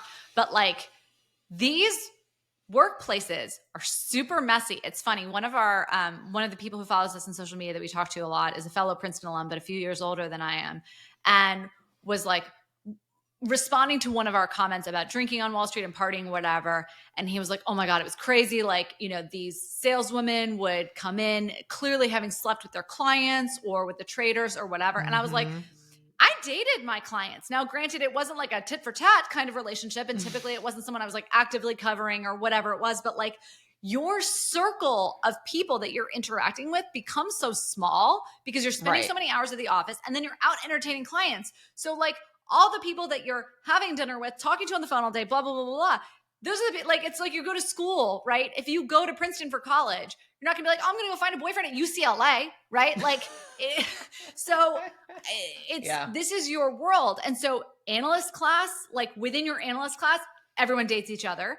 Two people, you have two close friends who were in my Morgan Stanley summer analyst class who are married, right? Yeah. Like intern class. Yeah, summer analyst. Yeah. That's what I'm saying. Oh, summer. Yeah. You know, I married one of my traders. Like, I'd previously dated clients. This happens all the time. This isn't this like super scandalous thing that it might seem like here, but it also is, because there's that power dynamic between Newman having been their direct manager. That's the thing that makes it so, and having said these racist things to Eric.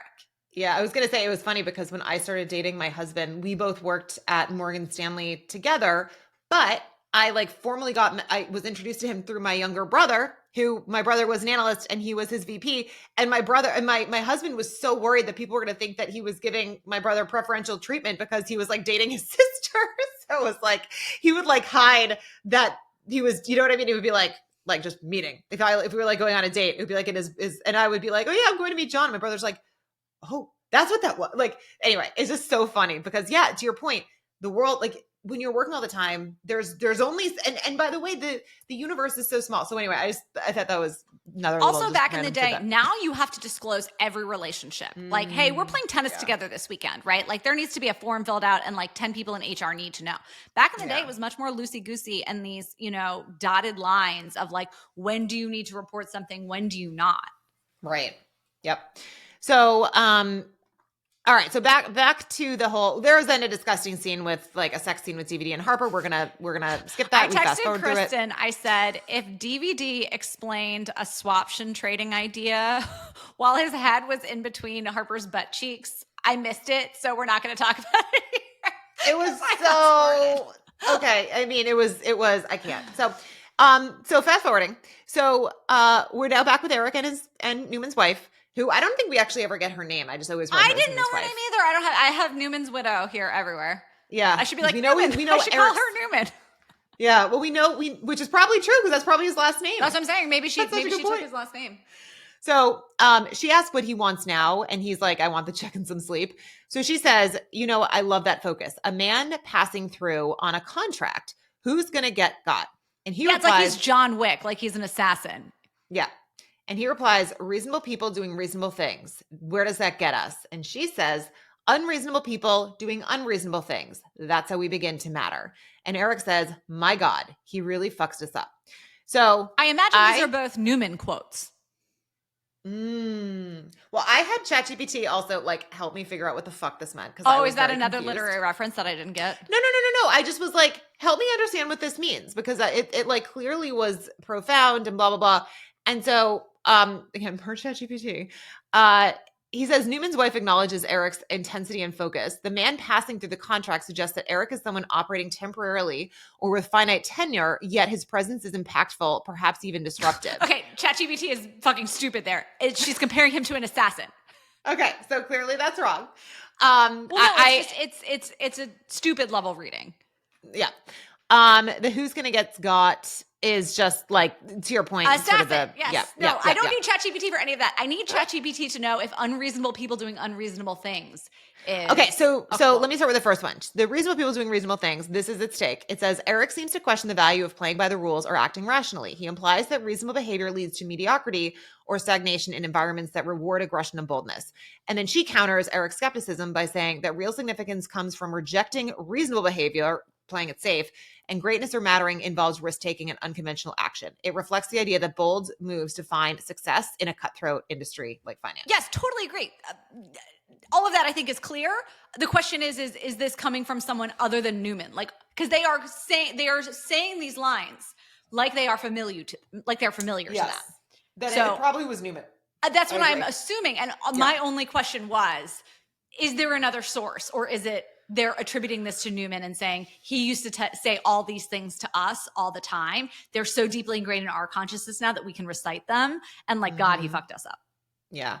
So Eric then says, all I want to do is enter my house justified. I earn the right to be there. I earn my place. And she jokes, big man in a big house. Seems like a Newman quote when he says, all I want to do is enter my house justified. Yep. And he says, sometimes I think you're born 1,000 men and you die just one. And maybe I help some people find their feet. Newman's wife says, I think you did it all just for you, the lonely cowboy. He pushes back and she repeats, the lonely cowboy in a suit, his face plastered all over town. And Eric says, I'm wanted, am I? And she just nods. And like, then the camera zooms out and they were holding hands. And she then kind of pulls away and Eric says, check some sleep. He pulls away. So she's got her hand. She like moves her hand on top of his. Yeah. He pulls away. Mm-hmm. I loved that line of, I think you're born 1,000 men and you die just one. I think that is, I feel that way. Right. Like, and actually it's so funny. That's like one of my, like, I think like deep core fears, right? Like you think about what people write on your tombstone, right? And having to be summed up. And it's like, I remember when we were at Princeton and it was like, you would categorize people. It would be like, oh, she's a Kappa and Ivy rower, or whatever it is, right? And you'd have like, you would plot people like coordinates on a grid and say like, okay, these are the ways you can, and when you think about all of the sum total of your life, right? How are people going to talk about you? They'd be like, oh, she was an XYZ, right? Yeah. And when you're born, you can be in anything, right? But then it's like, okay, you get distilled down to these defining characteristics. It's like your job, your family, like whatever, right?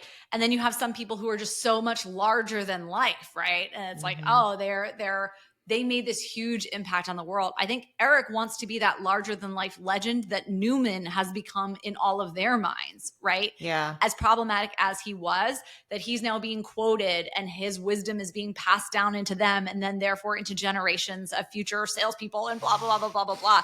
But like, he's flirting with irrelevance because he's lost his biggest client. He's being undermined politically, like all these things. And here's Newman's widow, Lady Newman, making him feel like he matters again, making him feel large again. I just think that's such a powerful thing. And that's like the classic midlife crisis that makes people have affairs is they're like, what's going to be on my tombstone? Just like a dead end job, whatever, Right.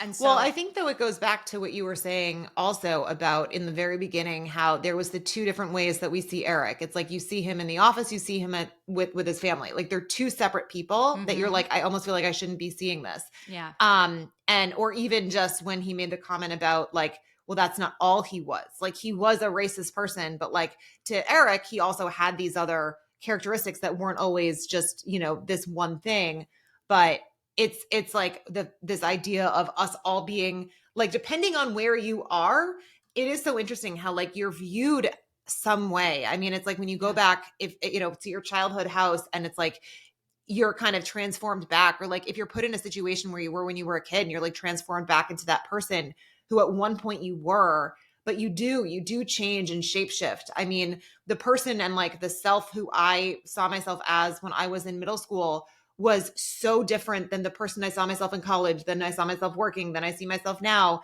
You know, it's like we become different people, and we're different people to different, you know what I mean? Like we've had these conversations too, just about, I mean, getting like reached out to by a certain person, right, in a past life who like may have not treated us the best. And it's like, it's anyway, but yes, to everything you said, like just yes, the multitudes. I loved this scene. That was good. And I Yeah. you know, like, you guys probably think we're such prudes, like fast forwarding through the sex scenes or whatever. I loved that he didn't sleep with her here, that like, because that felt like it would have been the really obvious thing to have happen. And I was so relieved that he rejected her advance. So Yeah. just want you guys to keep that in mind as we go on, because I have Well, some and questions we also later. know that the fact that he rejected her advance also means that he probably hadn't been just sleeping around, which I think people also assume a lot of the times people are. But it's like, if he's not going to be sleeping around with someone when he's in New York, like if you're someone who's like cheat, like he would have gone and done it, you know? So this to me means that he's been loyal to his wife throughout this whole thing, even though they had kind of like weird ways of talking to each other. And like, so yeah. Okay, so back at at Harper's, Harper and DVD are like spooning, and Harper like wriggles out, and she goes and she makes a call to Jesse, and he's in a car. It's like the middle of the night. Yes. So Jesse says that he's up watching Aussie Rules football, and that's why he's up at that hour. Like, why are you calling me at this hour? I have a perfectly good excuse for why I'm up. I mean, sure, but like, no, I'm sorry. But we like, know that that's not what he's doing, because he's sitting in a car. That's all the information we have at this point. Yes. So he then asks her if she bets. And what was that? Yeah. We don't need. All right. So we'll skip over that. But so she then is okay. Hold on. Oh, you're fine. No, if you want to talk about the betting stuff, I was just kind of like, I guess we don't need to. I wrote it down, but we don't need to. We can skip over that. So it's funny. Like what I typically do when I'm editing is I'll be going like I said, I do the full edit, and then if I'm listening and I'm like, okay, this is I just cut it. But again, we can like cut it and not have to deal with actually saying it if it's gonna get cut anyway. So that's fine. So she then says that she was thinking about her. Sorry. She says that she was thinking about how maybe her colleague outshined her. And she says, it's been bothering me. And Jesse's like, well, he's a smart kid, but I was confused why he was pitching me along in an identical market. It's repetitive and boring and institutionalized. Are you any of those things? Yeah, back to the old question, are you a company man? Because DVD is being the company man. Yes. And she says that she thinks that maybe she says she thinks that maybe he wants someone to buy Facet because he already has someone who wants to get rid of it, which is like not like that is. So she's like trying to instill doubt, saying maybe it's a screaming short. And Jesse says, I don't know, Harper. He seemed pretty convinced, he seemed pretty convinced by it. Do you not trust him? She says, he's a sales guy. It's his job to be convincing. It's unclear if they get approval to implement their entire business plan. The SPAC market is already languishing, which could be a leading indicator for things to come. Valuations are sky high, and no other sector has been this overbid. Fast Aid is just a blockbuster flogging meds instead of VHS. So Jesse says, I knew you thought that. I hardly think your camp will be impressed when I ask for a bid in the deal they're selling. Harper says, so don't go through me. Go through Goldman or any other bank on the street. I'm sure they'd love to help.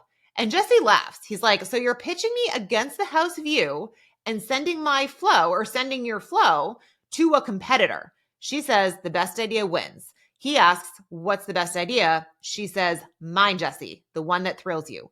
He says, okay, I will call Goldman in the morning. You are a restless soul, Harper. She replies, I don't know how to be anything else. So she's kind of clearly doing a couple things. Back to what you said about the company man. She's trying to make it very clear that she is putting him ahead to be like, I'm giving you an idea that's against the house view.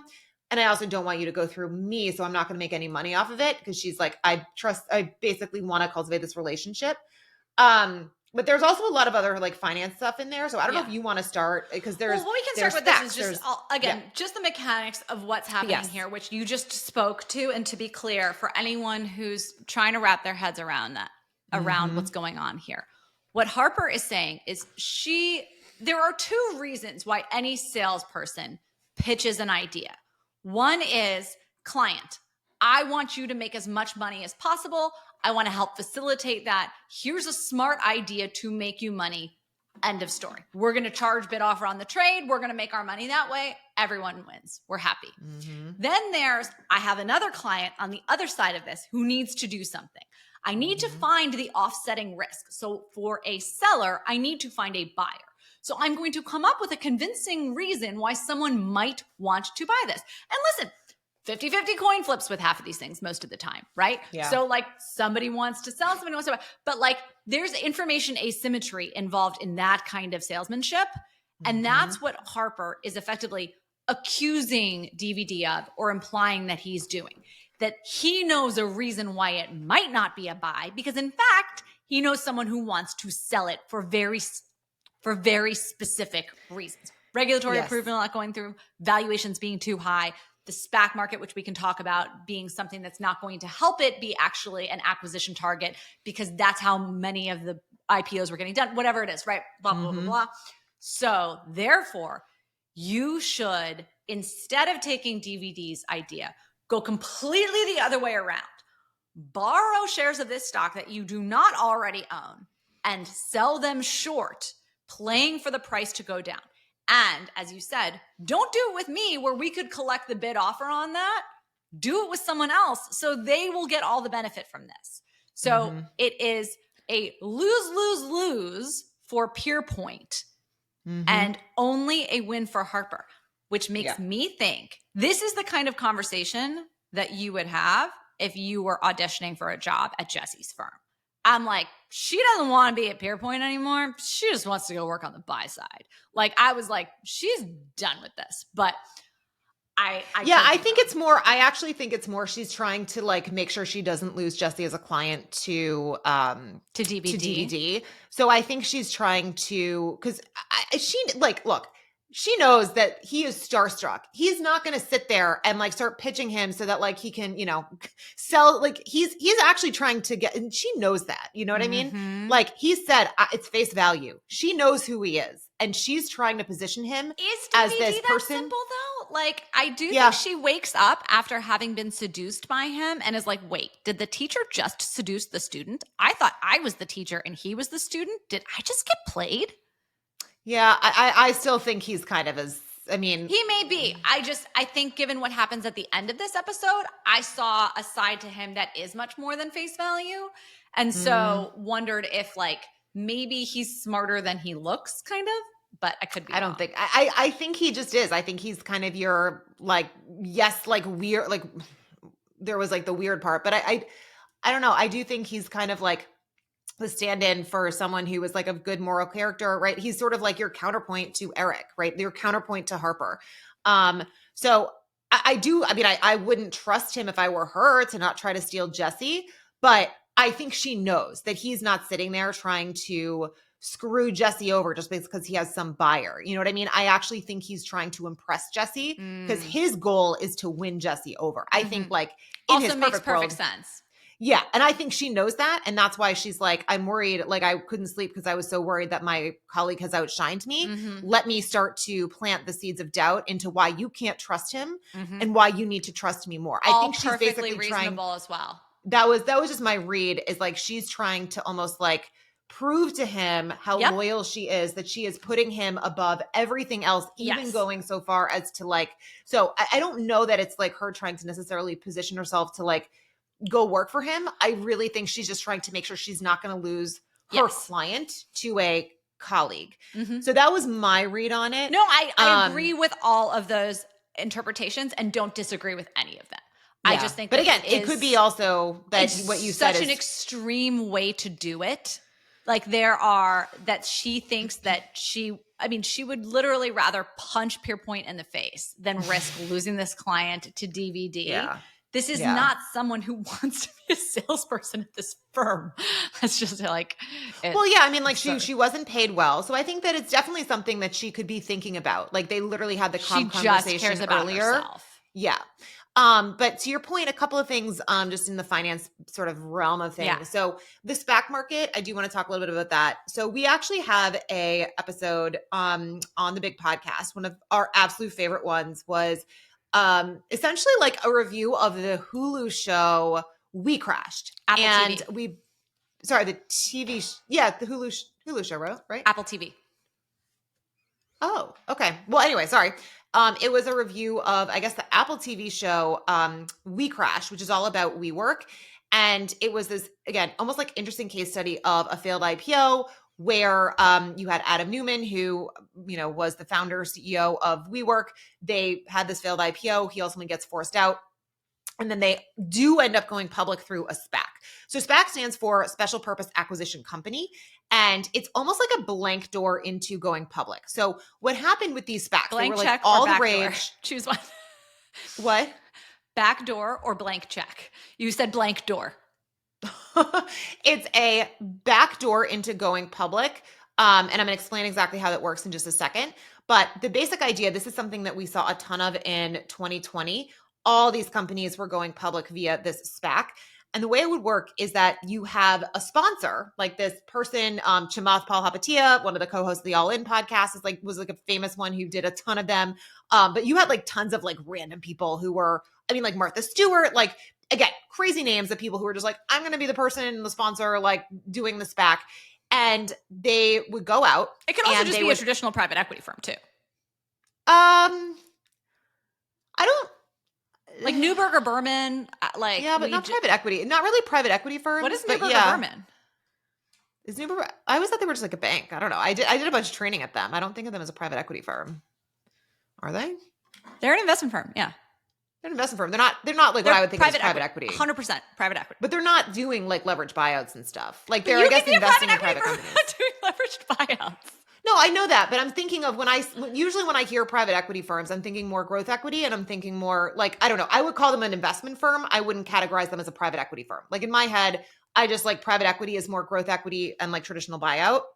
I'd call them an investment firm. I just, again, personally would bifurcate because it's just like different strategies. So anyway, the point though is what happened is you would have a company that goes out and they, or I should say the sponsor goes out and they raise a bunch of money the way that you would raise a bunch of money in an IPO, but you're raising a bunch of money for a company that does nothing. So that's why oftentimes these are called blank check companies. You're raising a pile of cash where the only goal of that is to go and to find a company to merge with.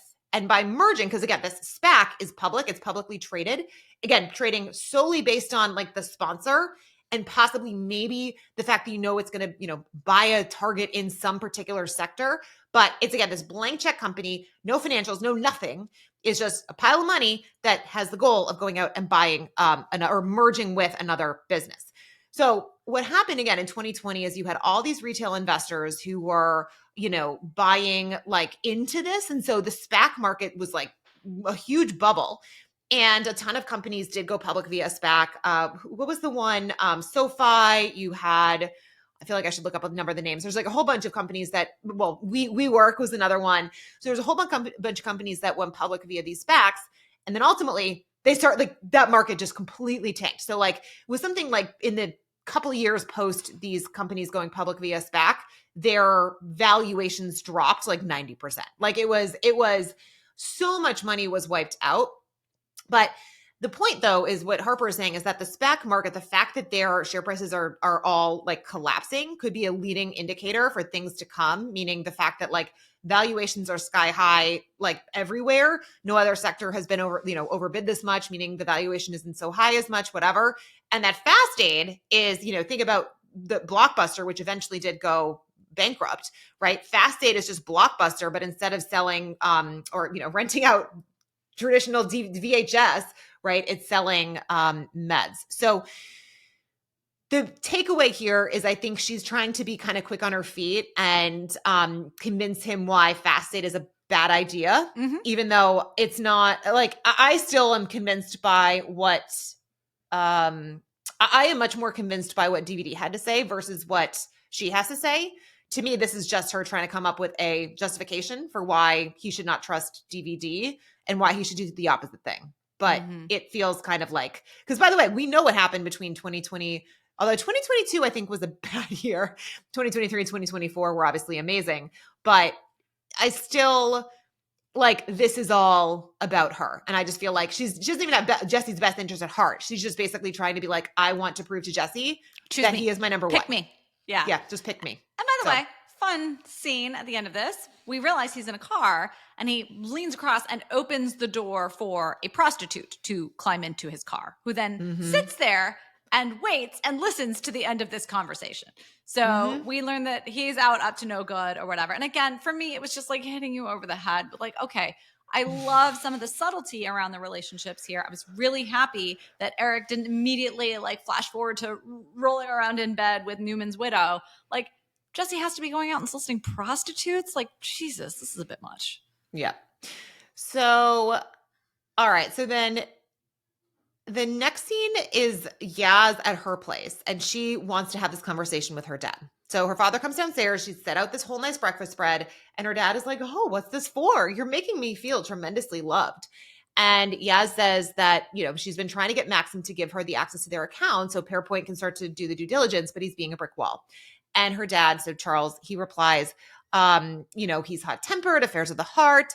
And he says you told him not to speak to me. Well, yeah, her dad was basically blaming her for Maxim not being honest with her. He's like, yeah, you guys were sleeping together and you broke up. Like, that's kind of on you, right? Like that he's withholding this information. Like, yes, cool, awesome, victim. Like, I mean, great dad you are. Like, oh, he's the worst. Buddy.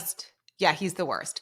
So she says, you know, he told me to speak to you. If we want to have a relationship, professional, personal, whatever, you need to be honest with me. I can handle it. I can handle bad news. Just tell me. And her dad looks very uncomfortable. And this is where he says the line, which is the title of the episode. There are some women who had designs on me. And Harper, why did I write Harper? Yaz is like, designs on you? And so Charles says, women I saw, heartbroken women who felt hurt by me and subsequently tried to ruin me, ruin us, ruin our family. And Yaz is like, okay, well, what the fuck? Like, how many women could there be that's going to like ruin this massive amount of wealth that we've accumulated?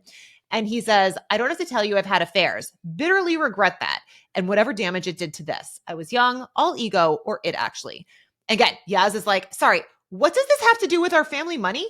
Right. He says, finicky agreements, legal red tape, annual outgoings, agreements. She's like, non-disclosure agreements? He says, I have nothing to hide. That's just how these things are wrangled legally. Yeah, okay, so I had to pay off all these women. The lawyers just drafted it all up. Like, it's totally standard to have NDAs in these giant payoff agreements with random women. Like, what? No, that is not totally standard. This is not something that happens all the time. You were up to no good. You probably like are guilty of maybe you impregnated women, maybe you sexually harassed women, maybe they accused you of rape. Like, it could have been anything.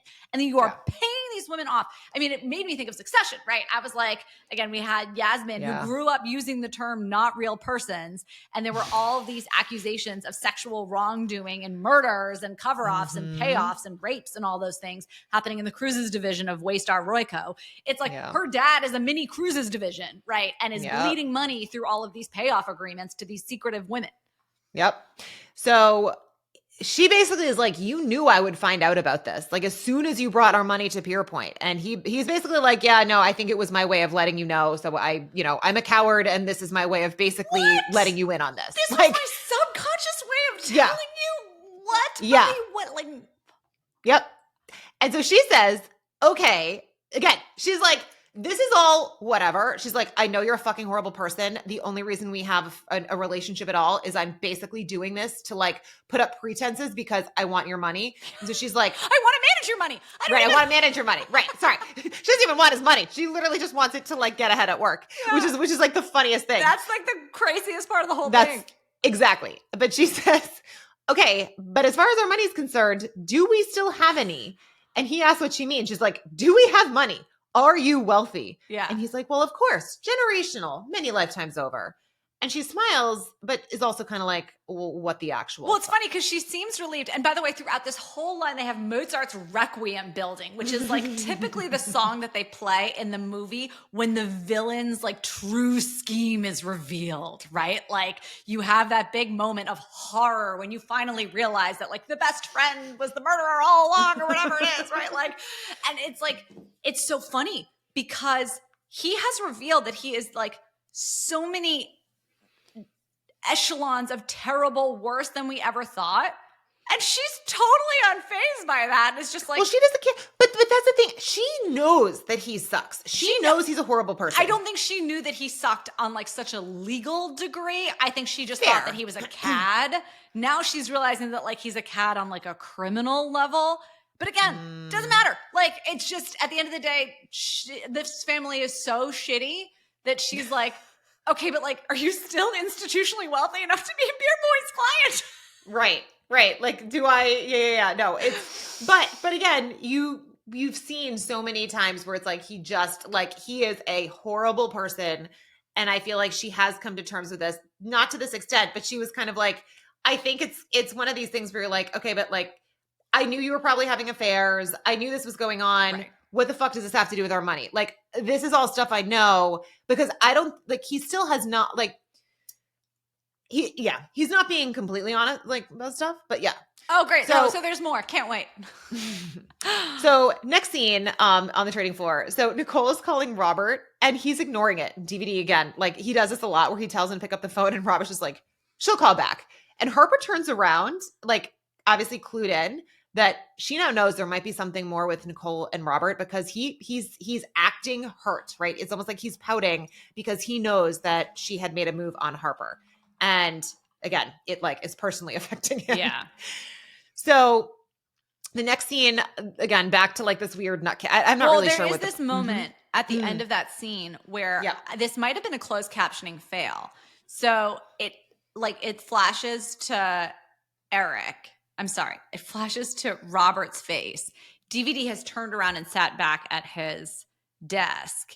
And he's like talking on the phone and it says in closed captioning DVD and it's somebody clearly asking him about a reservation at a fancy restaurant. And he says, no, presumably, are you taking a client was the answer. And he says, someone special. And I thought that was interesting. It said it was DVD saying that. He's got some dinner reservation that evening. We ultimately know that he's not going to be at dinner that evening. But so it was just weird. And that he would say someone special after just sleeping with Harper. So I clocked that. I didn't know if it was a poorly labeled closed caption. It was just another salesperson saying. Oh, I had assumed that the someone special was Harper. Well, he's not out to dinner with Harper that evening. He's not phone call that evening. Yeah, but that's what when they did that, I had assumed it was Harper. So maybe you thought he made a dinner reservation. Like I thought it was possible, right? That he was like, oh, and now we're going to go out to dinner again because we're dating. Yeah, no, that's what I. Yeah, that's what I thought. Oh, okay. I think he genuinely likes her. Well, I don't know. Again, I haven't seen the next episode, so I don't know if they like ultimately do go out to dinner. But like having watched it now, I know that what happens after this on the London timeline, which is the New York morning timeline, he's not at dinner. Or maybe he is. I'm just on the phone. I don't know. But anyways. So now in the next scene, we're back at Gus. He's at Aurora's office. And like, again, that quote unquote nutcase is back. And the guy walks in seeming like he has some kind of mental illness. He says he knows they're listening in on him. And Gus is just like, take a seat. This is going to surprise you. I looked into your request and I found a doctor and I sent the sample. The crazy person says it's not mine. And Gus says it's not a dog's either. So, and he goes on to say, I understand why someone in your situation might make a cry for help, especially if no one's listening. I did some noodling around, understand you've been between jobs for a while. And he says, do you want to talk about it? And the guy starts tearing up. So it was just like, I think a moment of like trying to show Gus actually seeming to care about these constituents who Aurora like doesn't actually give a crap about. So I think it was like trying to maybe paint a picture of Gus as a little bit more of a man of the people. Yep. But I don't know. Anything else you want to say about that? Nope. I did not give two shits about Gus's plotline this entire show. I'm with you. They didn't need that whole thing. I 100% agree. So then now the next scene, we're up in Celeste's office and she's, telling some men she's happy to have their money basically. Like, well, it's a bunch of like They're speaking emirs, Arabic. right? Like it's a bunch of Yeah. Saudis. Yeah. And so Probably cut that because I don't know if either of those terms are correct. Arabic or Saudis? Well, I said emirs, and like they're in the traditional red. I don't know what they are, so just cut okay. So we'll cut so that. I don't seem racist. Basically, yeah. So next scene in Celeste's office, she's telling some men, like obviously they have some new clients, like some billionaires are there, like they have some more money, yay, whatever. Yaz then goes in and says that she did the work on the Hani financial situation and she found some. And as she's starting to try to just like come clean, she can't do it. And she then is starting to be like, you know what? The more I think about it, I'm fixating on the unnecessary details. And Celeste says, do you think we'll have fun together? I mean, working together. And Celeste says, yes. Sorry, Yaz says yes. And Celeste replies, I was counting on it. Again, continuing, I think the wildly inappropriate relationship. Like it seems full of innuendo. And again, Yaz thought Celeste was a sex worker when she first met her. Everything Celeste says is like dripping in sex.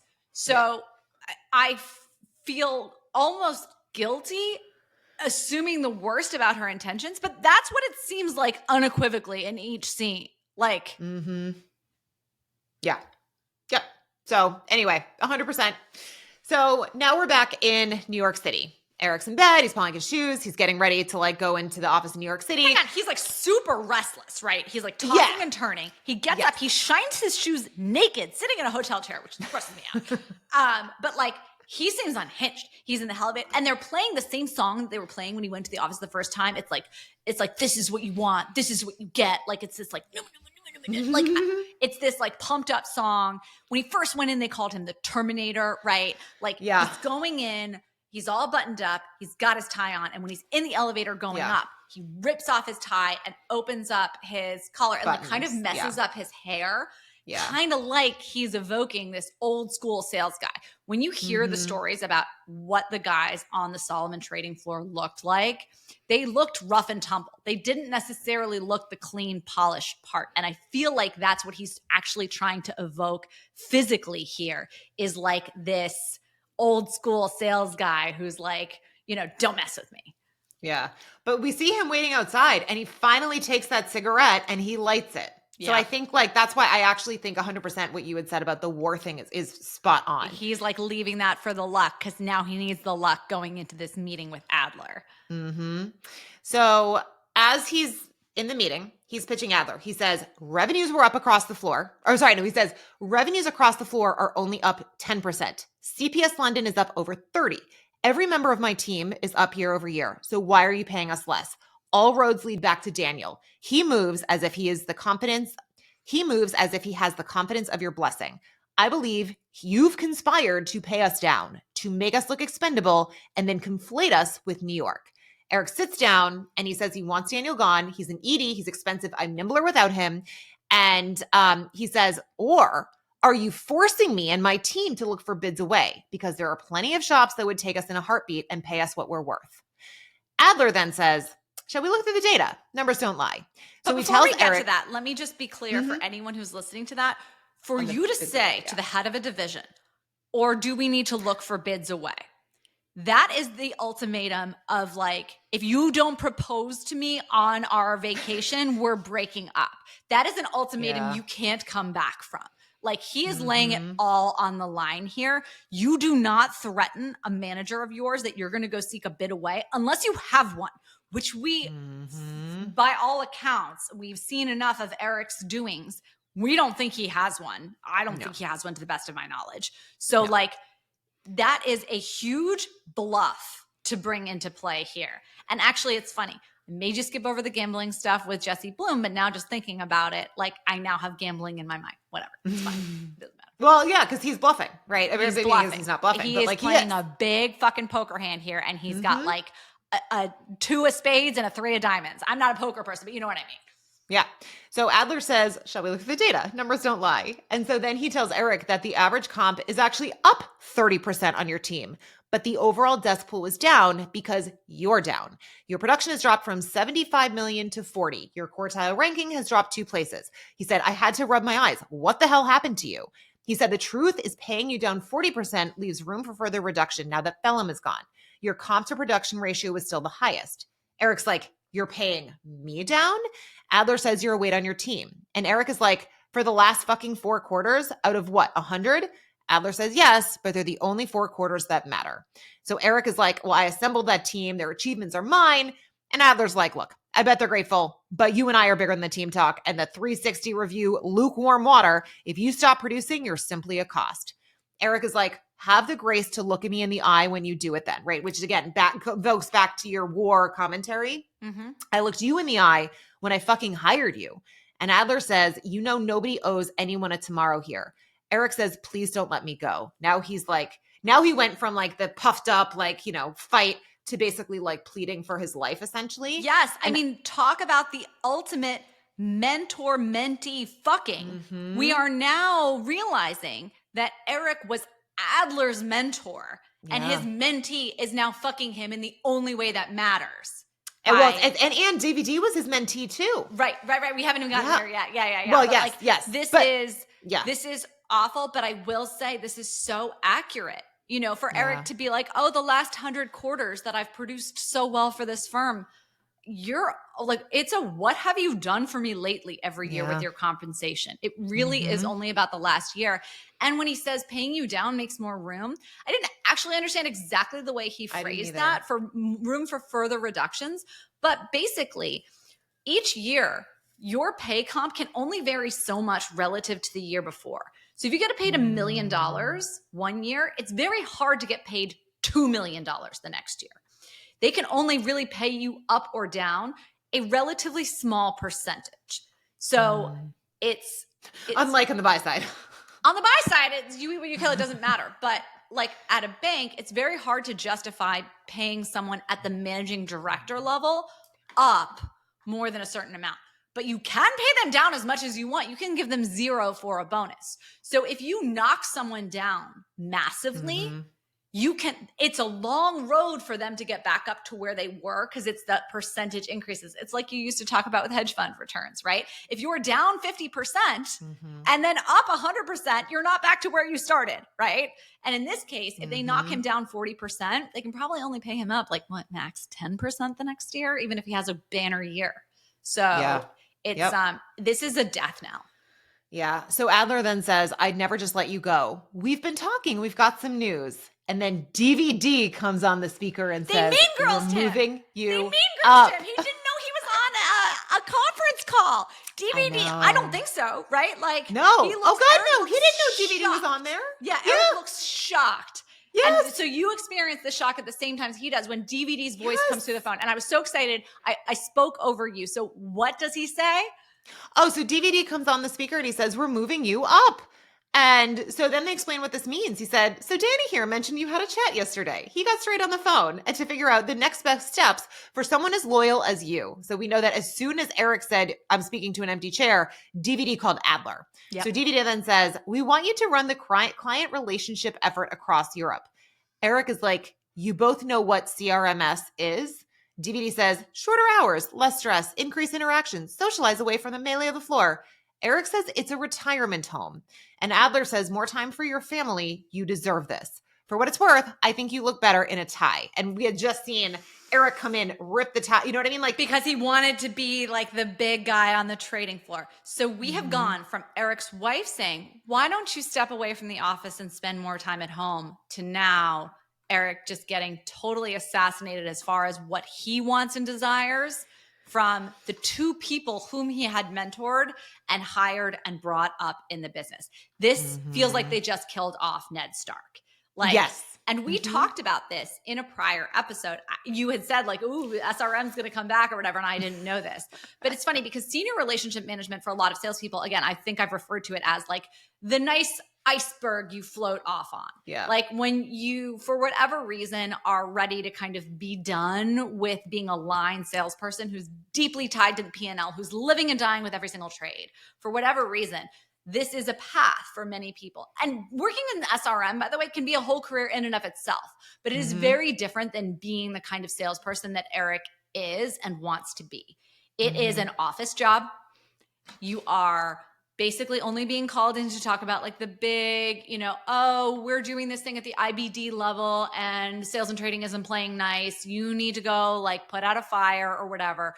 But like, you're not going to have a number next to your name. And that's what Eric wants so desperately. And so he's been insulted by his wife, who would suggest that he would ever accept that. And now he's been flat out shot by a firing squad. Mm-hmm. So, you literally see Eric trying to hold back tears. Mm-hmm. I mean, he is gutted by this. So he walks out of the office and it's hard to tell. I assume he's actually like arriving back in London. I first was like, how is he walking out of like New York and it's dark? He like went in the morning, but I think it's actually him coming, landing back in London. He looks defeated. He goes into his house. He goes to see his daughters. And it's actually like really kind of touching. He like hands his daughter a Stuffies. His daughter gives him a kiss and says, thank you. And he lies down next to them in the bed. And then the next scene, you see him getting a knock on his door. So it's a flashback to New York. He closes his eyes when he's in the bed. Yeah. So, and at this point, you're wondering, is this a dream sequence or is this a flashback? Oh, I assumed. Okay. So I had just flat out assumed it was a flashback versus a dream sequence. It very well could have been. That's true. I guess they do leave it ambiguous. They leave it ambiguous. And that's what's so heartbreaking and so brilliant about it. That's a good point. And you see Newman's wife showing up at his hotel room. He kisses her. Where he has, by the way, the top buttons unbuttoned on his shirt. Mm-hmm. So it would tie out to him having that it wouldn't be right after they left the restaurant, I don't think. It would be after he left Adler's office, went back to his hotel and called Newman's wife. Because he was so upset about what happened. Because that she makes him so much feel more like himself again, which is what he said to her while they were there. Yeah. So it seems or it's a dream sequence. So I had assumed, I had assumed he has cheated on his wife because he's then back with his daughter. So I thought it was like him closing his eyes, like and flashing reliving back. this like interaction and then opening it back up. So it's like, that's how I had taken that. I think that's 100% true, but it's just hope that it possibly that I hold out hope. Yeah. So then the final scene, right? There is this like crazy music. It's like I don't even know how to describe it's playing while they're showing her walking into the hotel room to kick off this affair.